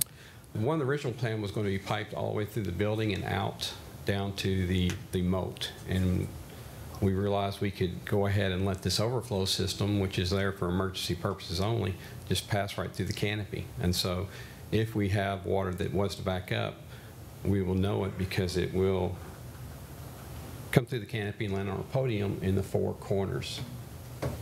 So it won't be piped, that drainage won't be piped through the building? Would not be piped away. That's how we made these savings. Well, is that, again, I ask, is that okay with the Kentucky Heritage Council? Yes. Is that will that not be visible? It's not visible. They've seen that. We've submitted it to them and got that in writing that was acceptable That's to them. okay. So instead of pumping out the overflow from the we're not really eliminating a secondary drainage system. We're just changing it from where it flows out to the moat to where it will just flow over the canopy onto the That's pedestals? correct. That's correct. We're eliminating the piping it through the building, but there will be a overflow system per code. Okay. And an agreement with the Kentucky Heritage Council. You know, because I appreciate cost savings. Mhm. Believe me, I do. I'm just, I want to make sure that if we're spending $4 million on this roof and canopy and Right. taking care of that, we're not, eliminating a system that's meant to protect. Sure. So I just want to We make won't do sure. Okay. No, we won't do that. Mhm. Through this innovative thinking, through the design team and the contractor, just bringing the roof drains, the overflow roof drains alone through the building was going to create a $100,000 increase in a change order because of going from PVC piping to cast iron piping. Okay, and that required an insulation. The PVC required a different insulation that was going to be another add. So through this, we actually was able to get approval through the Kentucky Heritage Council to eliminate the piping through the building. Just the overflow. Just the overflow piping through the building, which created a huge cost savings for us. We were allowed to satisfy our position with the Kentucky Heritage Council, and then also somewhat conceal. You have to really go out of your way to find where these things are going to be. You need to be on a search mission to see them. What happens with the overflow now? We don't have an overflow.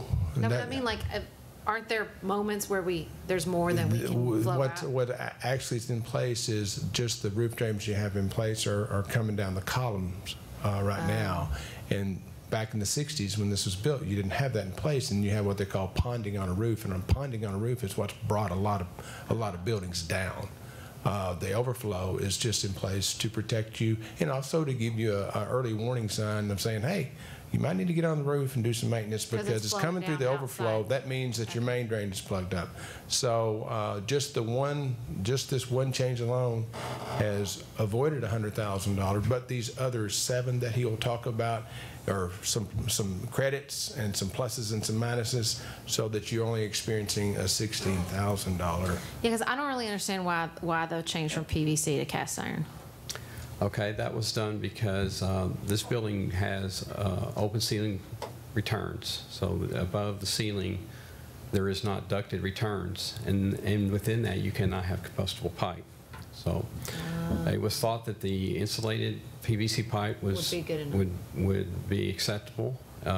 We realized that it would not be, so we would have to go to cast iron. And then we also realized the second thing, that the PVC would be adverse to us occupying the building because of the glues and the smells and things. So we then started to explore first another wrap, and then we went to let's just change it to cast iron. Is that common in buildings? Yeah, cast iron and PVC are both used. Generally, we use PVC in buildings that do not have a plenum return like this. Plenum returns like this is not common, if that's what you were asking. And you're directing the water off the corners of the canopy, is that what I heard? The 4 corners? Is that where you're directing the overflow?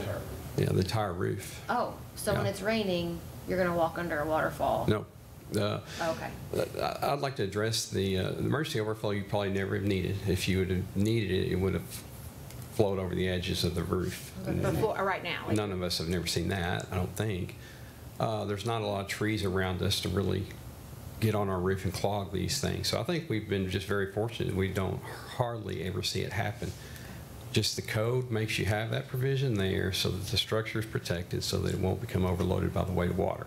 So, we're going to do that, but I don't think it's something that you'll ever get to witness. You shouldn't have said that now. I know it. I'm standing on wood. Is that clear now? Did I do a good job with that? Okay. Very. Thank you for asking questions. This one I want to show you all. If you've never been to the roof, this is how you used to get there. You had to go to the janitor closet and go through that portal, and then when you got up above that, you had to go through 2 systems. It was very difficult for me to get through there. We have improved that on this project. We have installed a new hatch that's going to be in your stairwell. There will be a permanent ladder to it. This will make getting up to the roof for inspection and repairs much easier and safer.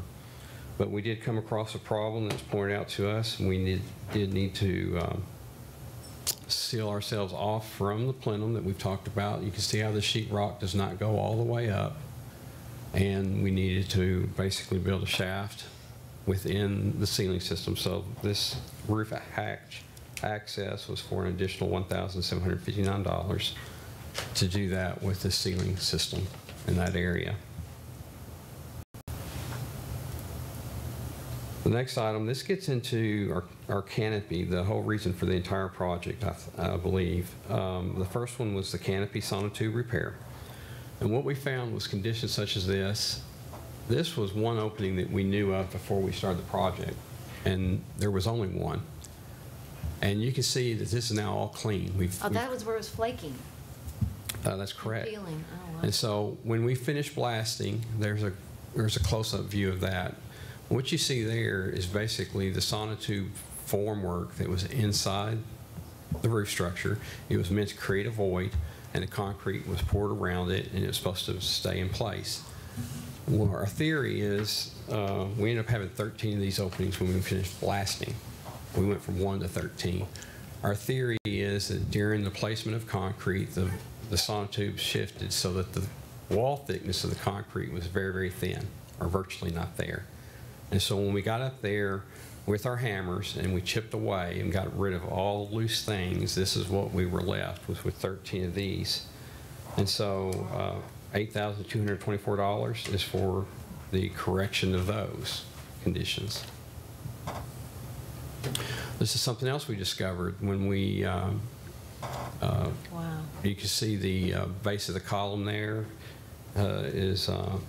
is just not there. Basically what we found is when we blasted and chipped away, there was some inexpensive patching or repair that was done when it was built.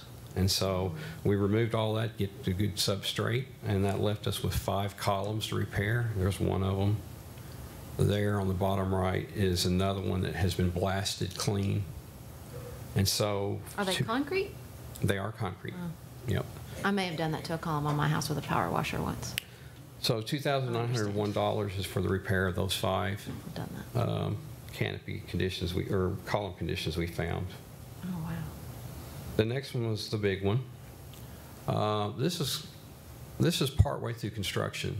A lot of you recognize the underside of the canopy that we can all see. But what's already taken place here is we have gone around with hammers and we have pried away everything that was loose. So you can see this large opening here. You can see all of this missing along the beam edges. And what resulted is the time we got complete, there was more of it. I'm sorry for the color, but there the blasting is totally complete. Now it shows all the blemishes. We're able to find all of them. And we had anticipated this, and we had created a map to tell the contractor what to propose. When we were completed and it was done, it was nearly double the work effort.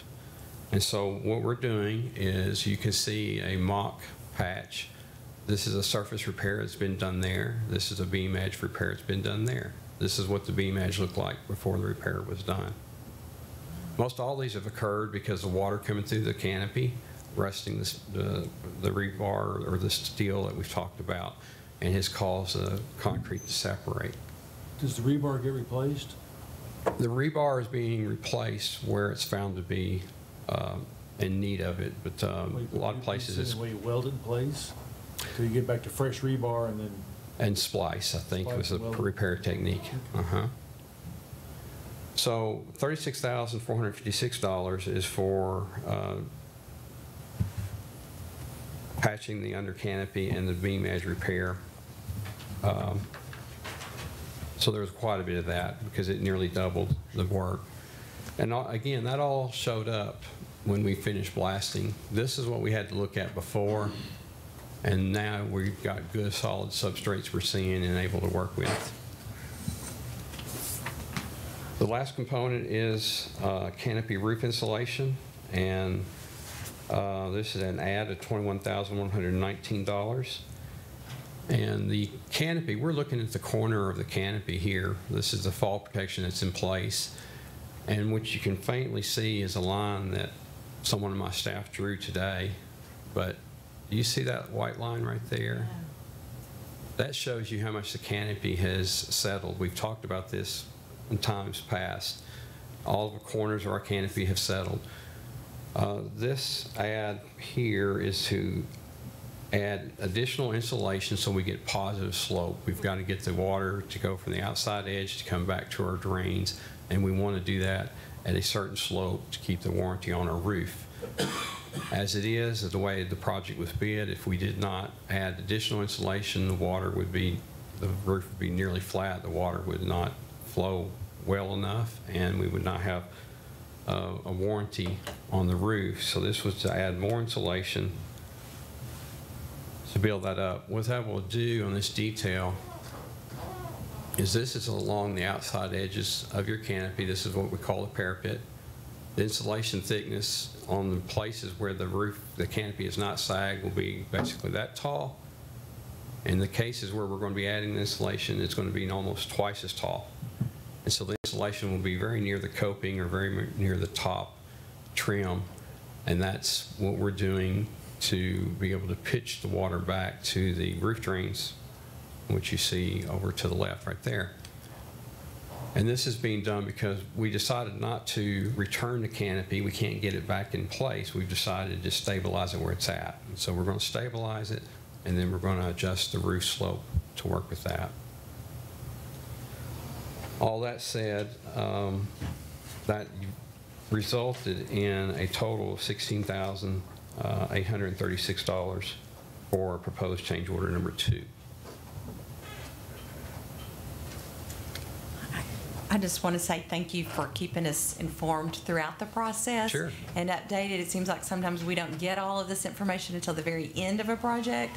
So I know it may seem like a lot right now. We're getting change order for this and for that, but I think it's helping everybody to have a better understanding of where we are and keeping us informed. So thank you. I think the one thing we're doing, as soon as we know there's a change, we're capturing it and going to work on it. And we're doing them pieces, but we didn't want to bring you 8 change orders. We decided to put them together.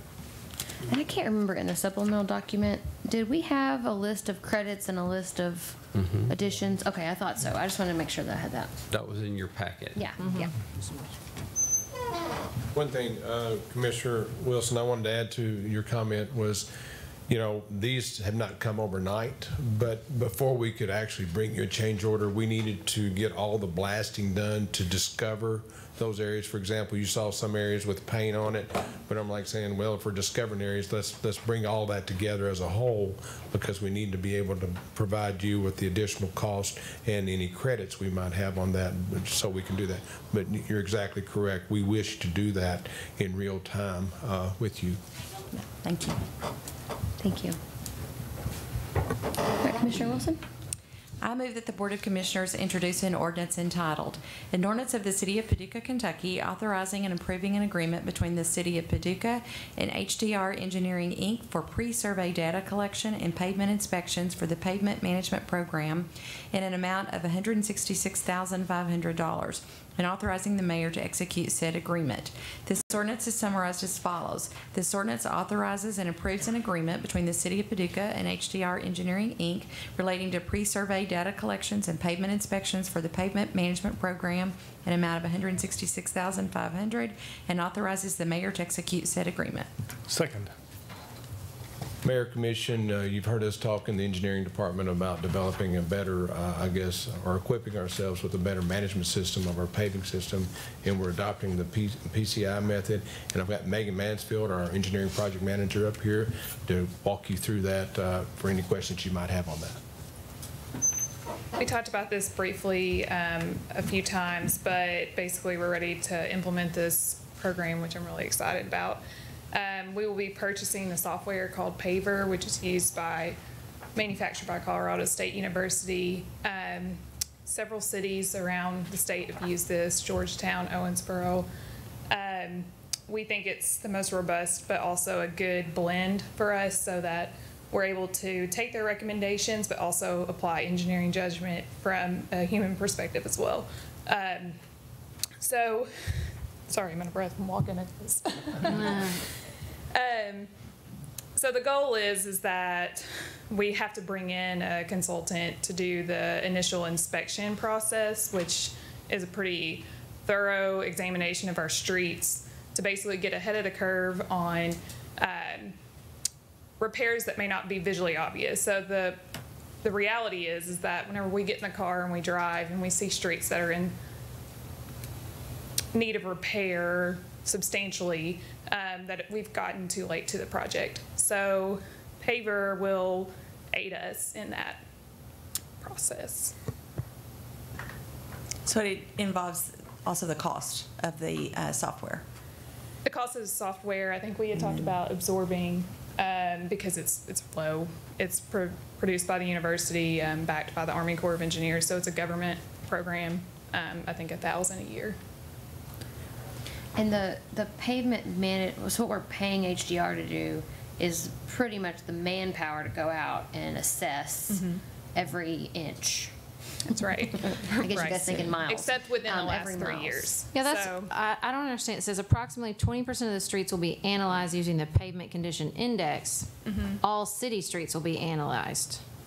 So is it 20% or all? So each street will be considered, 20% of that street will be tagged for an inspection. So Oh, they're so going to you go inspect down every inch of each the street. street, look and see if, basically if there's a uniform repair need, then they're able to tag that portion of the street versus segregating it down to, 15 different inspections. So we're shooting for 20%. So how often, or do they have to go back and like do this again?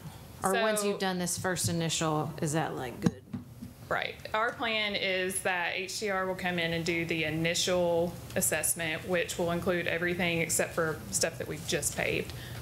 And then after that, we're going to possibly implement an intern program. So the city will be divided into reasonable reassessment categories to where we'll send out a team every summer to look at that segment of the city, keep moving, so that we're keeping the data fresh on a 3-year rolling basis. Okay, so, because we're not gonna, I'm just, I'm struggling with spending a bunch of money when we could maybe just spend the money to pay, but just as long as we're not gonna be coming back doing this every year or two.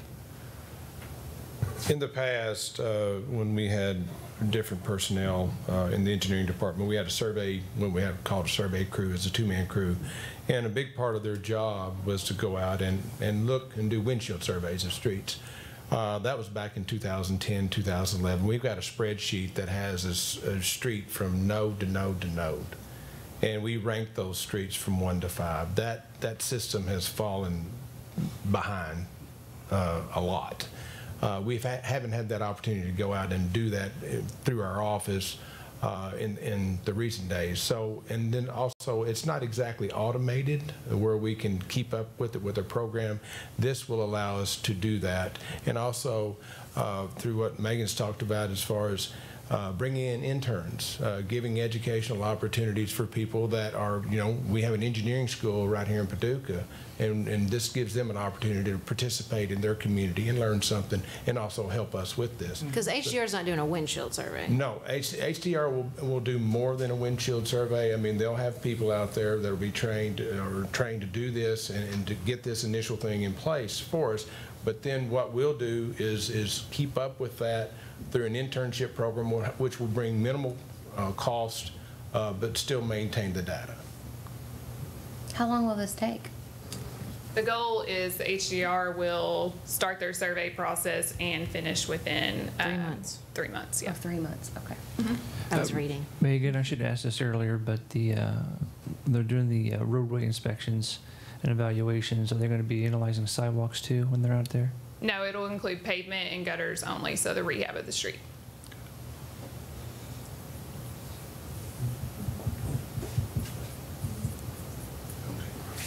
If there's any other questions. So, I'm just curious, so how do we assess our streets now?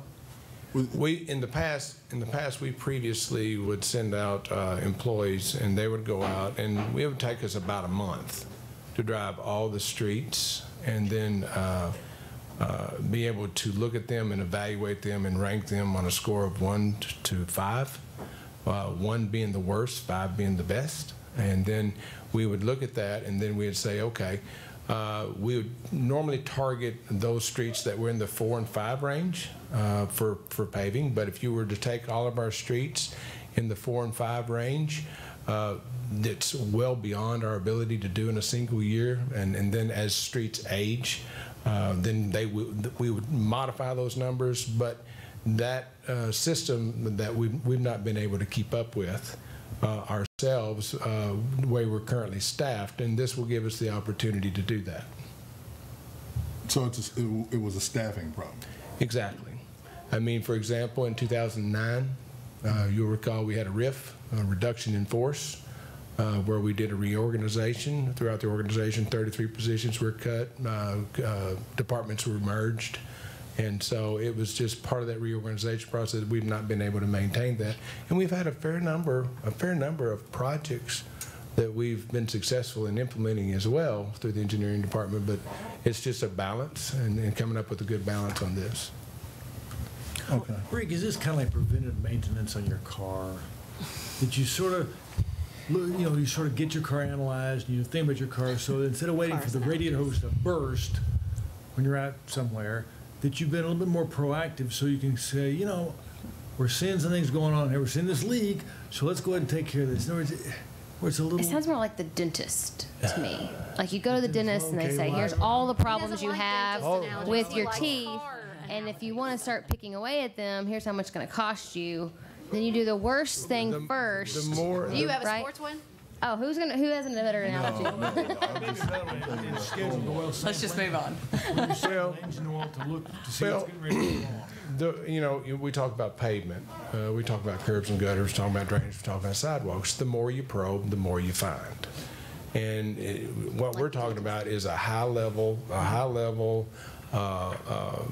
probing, if you will, analysis or looking at it, if you will, and trying to come up with something reasonable that we can keep up with, and through our automation with our new mapping system. For example, we weren't exactly that heavy in GIS in 2008, 2009.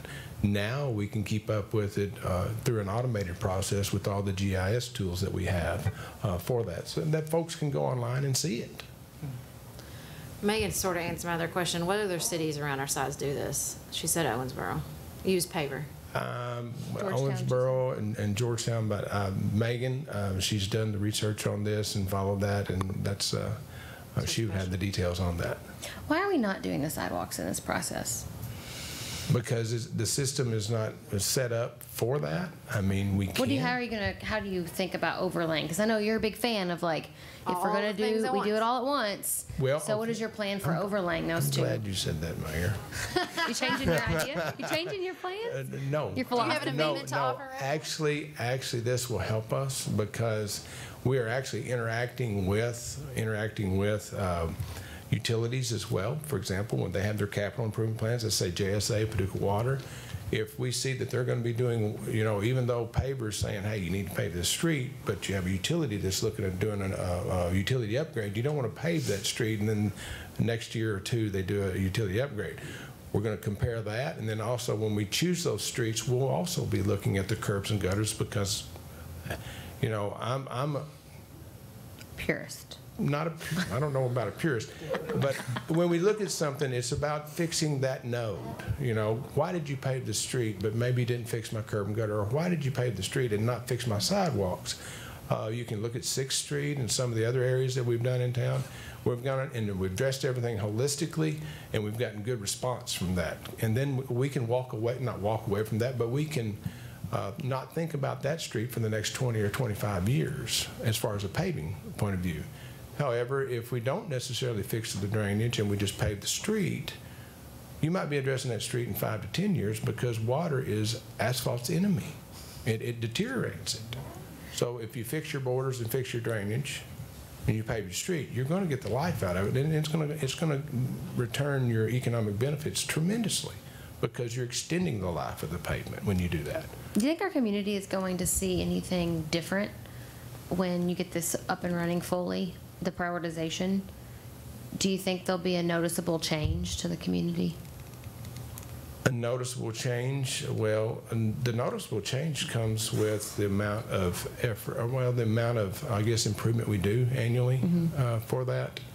For example, if we were to do as was once done, if we were to take our total paving budget, and it's around $1.5 million, our total, street rehabilitation budget, it's around $1.5 million. If we were to spend that specifically on asphalt, you would see a sea of nice black asphalt out there everywhere.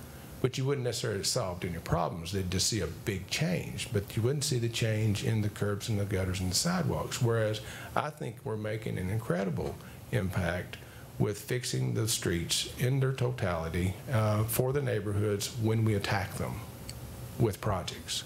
So, and for example, we don't necessarily go into neighborhoods and say, we're going to do an entire neighborhood. We go in and address those streets that need the attention in that. There might be 4 or 5 streets in a neighborhood, but only one of them is showing signs of distress where the others are not. Well, we'll fix the one, but it's not uncommon for us to get a call from the neighborhood and say, why didn't you do all the streets? Because we want them all to be the same color. Well, that's not a real need for that. It's not an aesthetic thing. It's a wear thing. It's a traffic thing. So that's what we run into. And we try to balance the budgets that are afforded to us. We don't try to spend in one location. We try to spread that out in all the neighborhoods and everywhere in town for that. For example, Broadway. Broadway took us 3 years to do because we did it segmentally, okay? We're right now, as we speak, we're working in front of the Coke plant because we wanted that project to get done, and so that effort, we wouldn't pave the street and then they have to dig it up to make a utility connection. So now we're completing that effort. So there's a whole lot that goes into planning an annual street rehabilitation program. Thank you. Anyone else? Thanks. Thank you. Appreciate it. All right, it's your turn. Well, thank you, Madam Mayor. Appreciate that. Yes, I do have to report that we do have the movies in the park, except for this Thursday night, Sing out of Noble Park. We have also Local Government 101 being put on at the local library this Thursday night as well. I believe it starts at 7. And then July 17th, it's a draw your own tennis doubles match for all those tennis players out there. Also, it's that day we'll be restocking the catfish at Noble Park in the pond. And then I want to give a big kudos out to the city team and Independence Bank for the great Independence Day celebration that was down on the riverfront. It was fantastic. And then also, just to remind the Board of Commissioners that we are looking to do a called meeting to have just some interaction concerning the strategic plan sometime this month. If you can give me some days that work for you on a Saturday, we'll see if we can put that together. And then tomorrow during the leadership team meeting, we're going to be doing some work on collaborating on that strategic plan, as well as looking at the formation of a middle management team here in the staff, as well as kind of looking at that meeting itself, redefining that, restructuring that, just kind of getting some input on how to best do that to meet our needs. You want to talk dates right now while we're all in the same room? Yeah, that sounds great. Okay. Do you know their Saturday availability really quick? In July, I will be out of town the 28th, which is also my birthday, and as much as I would love to hang out with y'all in a strategic planning session on my birthday, I won't be here. The other two, the 14th and the 21st. I can't do the 28th, and the 21st is Superhero Saturday downtown. Maybe not in July. How's August looking? Can we do a weekday? If that works Can for we do a you. weekday in the summer? Yeah. Okay, maybe let's throw that around in an email Okay, that sounds on the good. weekday to see if we could do that. Will that be fine? That with you? works fine for me. We could start late afternoon like we did on the budget session, potentially, or Yeah. during the day, Let's afternoon. just throw a few dates out and see if we can do That works great. Okay. Just let me know. Okay. Thank you. Anyone want to make any comments tonight? I have a question for Mr. Murphy, who I believe promised me a traffic study at this meeting. Uh-oh. He has a folder. He knew I was going to say something.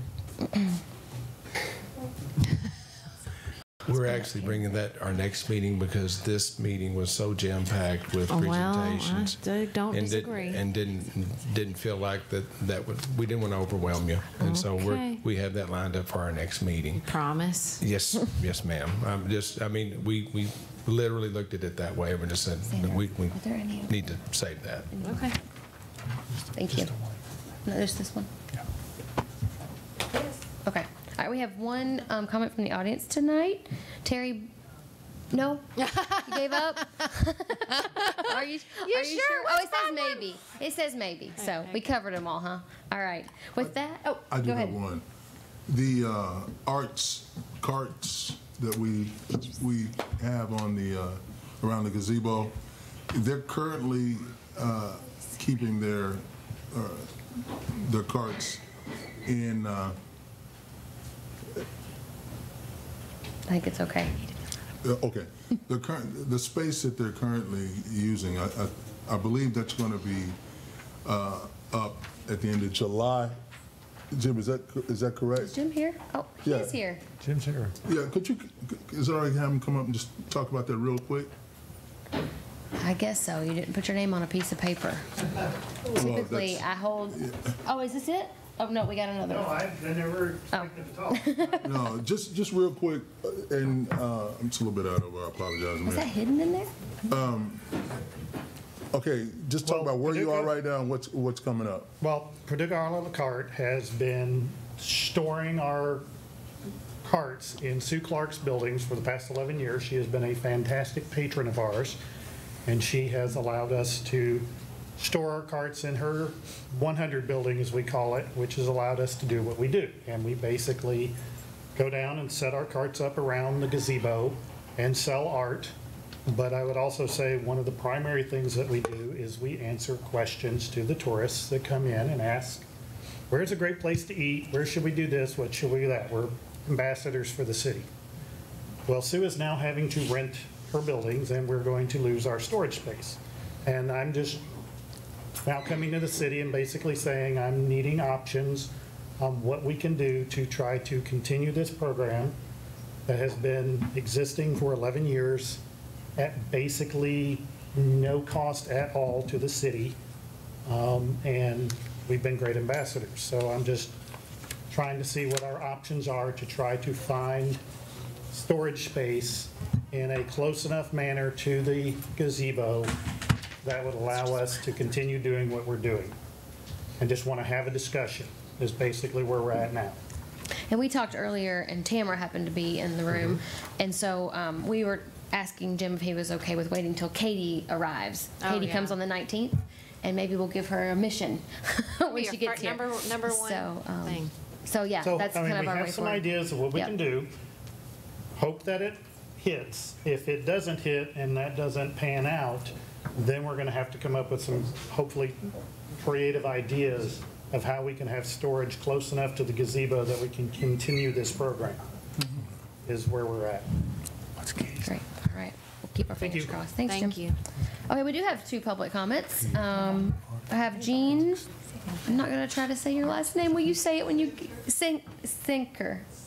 Center. It's a T. Okay, Center. Come on up.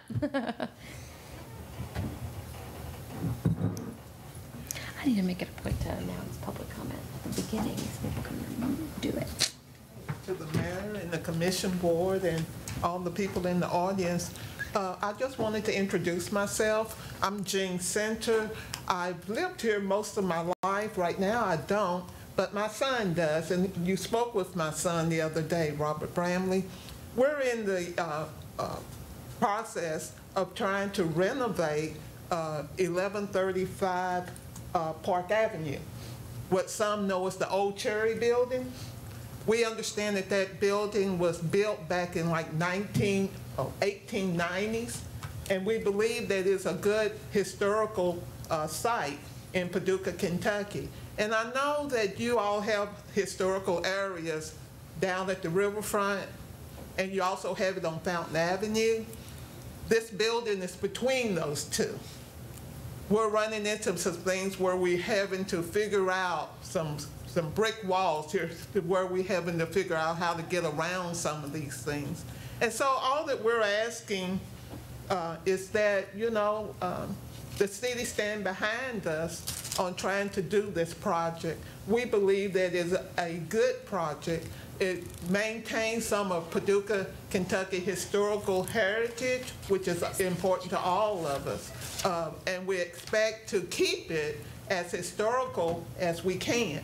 It's a nice building. It's a corner front property that we have invested in. And so we just want to introduce ourselves and let you know that we're in the process of doing this, and just ask that the city stand behind us on whatever kind of way they can in this process. You are applying to put it on the National Register. Is that true? I'm in the process of doing that. Yeah, I am. I spoke with Ms. Boats. Sharon, I think you gave my son. Pote, yes. Sharon. Pote. Pote. P-O-A-T. Yep. I spoke with her today, and we're going to meet with her Friday, and I've already been involved with planning and zoning. We're 99% got our plans together, so it's moving right along. It is, but we're just, you know, we wanted the city to know that we're in the process of trying to do that and maintain some of our historical heritage in Paducah, Kentucky. And when that lady got up and spoke about the riverfront endeavor, that really got me excited because that building is right up from the riverfront. And so I think when they get off that boat, they may want to walk up that way and, you know, it'd be a part of the historical area in Paducah, Kentucky. What are your plans for the building? We're going to renovate. It's a 2-story building. We're going to have apartments at the top. We're going to have one bedroom apartment and two bedroom apartments at the top. And we're going to, hopefully, we're going to have a barber shop because my son is a master barber. He has a barber shop in Mary, Kentucky. We're going to have a barber shop in one section, a salon in the middle section, and a sort of a carry-out cafe type deal in the front, on the front corner. Cool. And this is the one with like cherry florist on the side. Awesome. I wonder what was going on with that building. Yeah, we're excited about it. We're excited about it. And so we just want the city to be behind us, stand for us on this historical process. Absolutely. Well, thank you for investing. Absolutely. You. It takes all of us. Yes. Thanks for coming. Thanks for waiting 3 hours to share that information with us. Thank you very much. Sometimes we have like 30 minutes. You just really got the look of the girl. Thank you. Thank you. Have a good evening. Miss Jones, I think it is.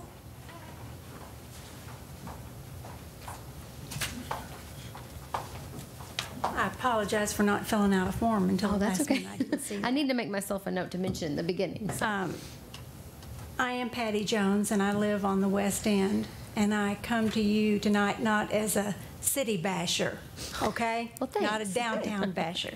I do want to commend the city and also Independence Bank on the fine July 4th celebration. That was awesome. We enjoyed it. Our family was down there.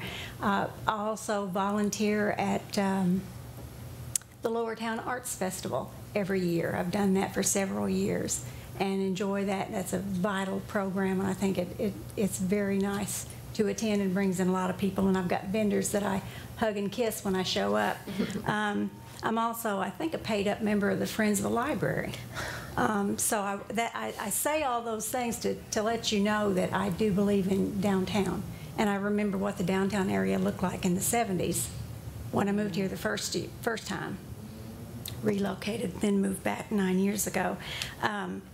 Just within the last week, I've contacted the library and offered to help them find a drop box for returned books on the West End. I think they were excited about that. They'd been looking at it, and I inquired about it. But as I said, I live on the West End. I live on Sandpiper Circle. And because I live in that area, I'm vested there. I walk that area. My husband and I ride our bikes in that area. We load up our bikes in our car, and we ride downtown from Noble Park. We do all that. But I've noticed in the West End area last summer and also this summer, in high traffic, high visible areas, at the corner, and I think that some of these areas that I'm going to talk about might possibly be county.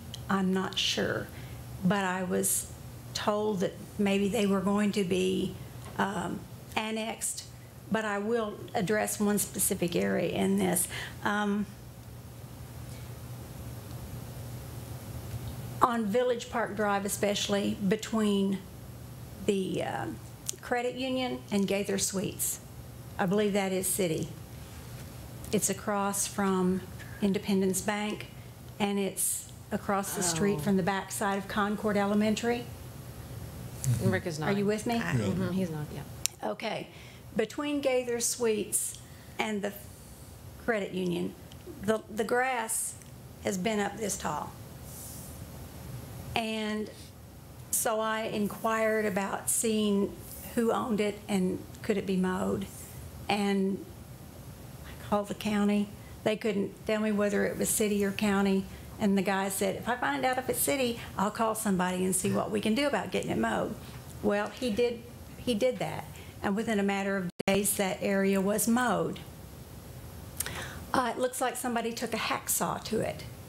They must have bush hogged it. And I'm concerned about it because that is in the city, and that sidewalk was not walkable. The grass was so tall. I've got pictures on my phone to show you. And now that it's been mowed, the dead grass is in the sidewalk. That's a concern to me because I also visit 3 people over at Gaither Suites, and there are some townhomes in that area, and I see old people with their walkers walking that sidewalk. And I'm 4 months shy of Medicare, so I'm loving old people even more. Okay? But that should be a concern to the city. That is a city sidewalk. And so my question to you is, there has to be an ordinance. I feel that there's an ordinance about keeping property mowed. Is there a mechanism in place for identifying problem areas? Who's responsible for ensuring that if the entire lot is not mowed, at least the curbs and the sidewalks are kept free of Bermuda grass runners and grass clippings? Who's responsible for that? I don't think that you've got a vacant lot police. We do. Rick says we do. But that needs to be addressed. And I heard for those people at Gaither, yeah, I've seen them walking, and that's pretty bad. And the city sidewalks need to be cleaned. They need, the curbs need to be weeded. Another area of concern, and again, this may be county, and these areas may be going to be annexed, but it's at the corner of Hinkleville Road and Olivet Church Road. Down the street from what I call the Coop, which is Chick-fil-A, and BBT, when you turn right and go, that grass is up. That area has just been, I mean, it's just been fixed, and it's a high traffic area, but the grass is tall. It's over the sidewalks, and there was all this publicity about walking to the mall and walking and biking. And I got on my bike today, and I rode down Olivet Church Road to where you opened up the new place, the new road between the mall, okay? And I turned right, and I went back where you had the dedication. Those lots are vacant. They're in real estate. I took pictures of that also. Pictures are worth 1,000 words. But the grass, it's bad enough that I checked myself for ticks when I got home. Now that's how tall the grass is. I just think that somebody needs to make sure these areas are clean. It makes them more attractive to people coming into Paducah, but it makes the sidewalks accessible.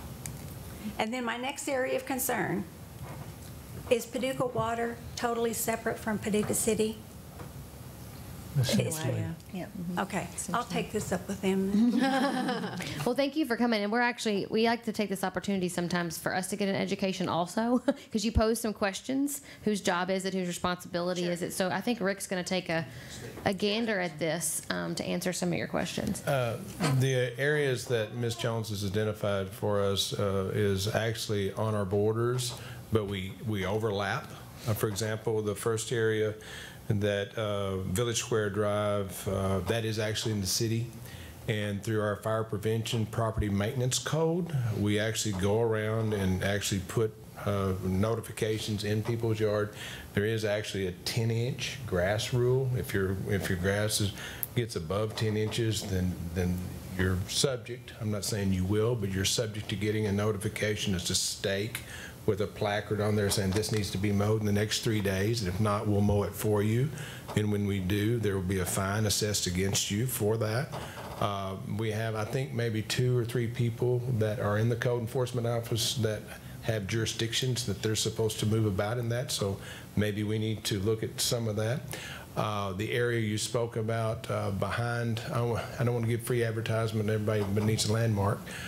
Dave's Bridal, as you're going where we had our ribbon cutting for the new project out on Auburn Church Road, as soon as you go past the rear ring road of the mall, as soon as you go past that, you just enter the county. So those properties that are left and right of that new 5-lane behind the mall, you're actually talking in the county. Whether they do or don't have a property maintenance code is beyond me. That would be something that you would have to contact the county or fiscal court on that and take that up with them. And then as far as some of the things that we have in town, there's actually the description that you gave, turning right next to the coop. I like that. There is one physical piece of county property that's not much bigger than this room. That's there. It's totally surrounded by the city. That is owned by an individual that wishes to maintain that in the county. So that's something that I could help you with as far as showing you that property on that. But I have a question. Sorry, I just want to ask this question. So you said that if a private person owns a property, we take a stake and a placard and say you should do that. What happens when it's a city-owned property? Well, actually, we can, if it's a city-owned property, but we have properties that we've taken through foreclosure. That But we the place have, that she's mentioning, you say that it's in the city. I don't know how much digging that you are able to do to find that. Between Independence Bank and the credit Independence union. Bank and the credit union. That's somebody owns that and The it's prop- for sale. Oh, it's not the city-owned. Right. As soon as Okay, sorry. That's In the not city, but bad. not city-owned. I'm sorry. Yeah. Okay. See, and what's Okay. happened there since that new road's been built there, there's the property she's talking about is about a 6-acre tract. Yeah. There's some on the right and there's some on the left. Yeah. And it's not well maintained. It had some chickens and different things going on with it as a county property. But the thing with the sidewalks, I'm glad you brought that up as well. 9831, it's an ordinance that we have that it requires that the adjacent property owner, you have the value of that sidewalk in your front yard, you have the value of that curb and gutter. That adds value to your home or your property. And 9831 requires that the adjacent property owner take care of that and maintain that as well. And when we have absent property owners, they don't live there, it's just a vacant lot.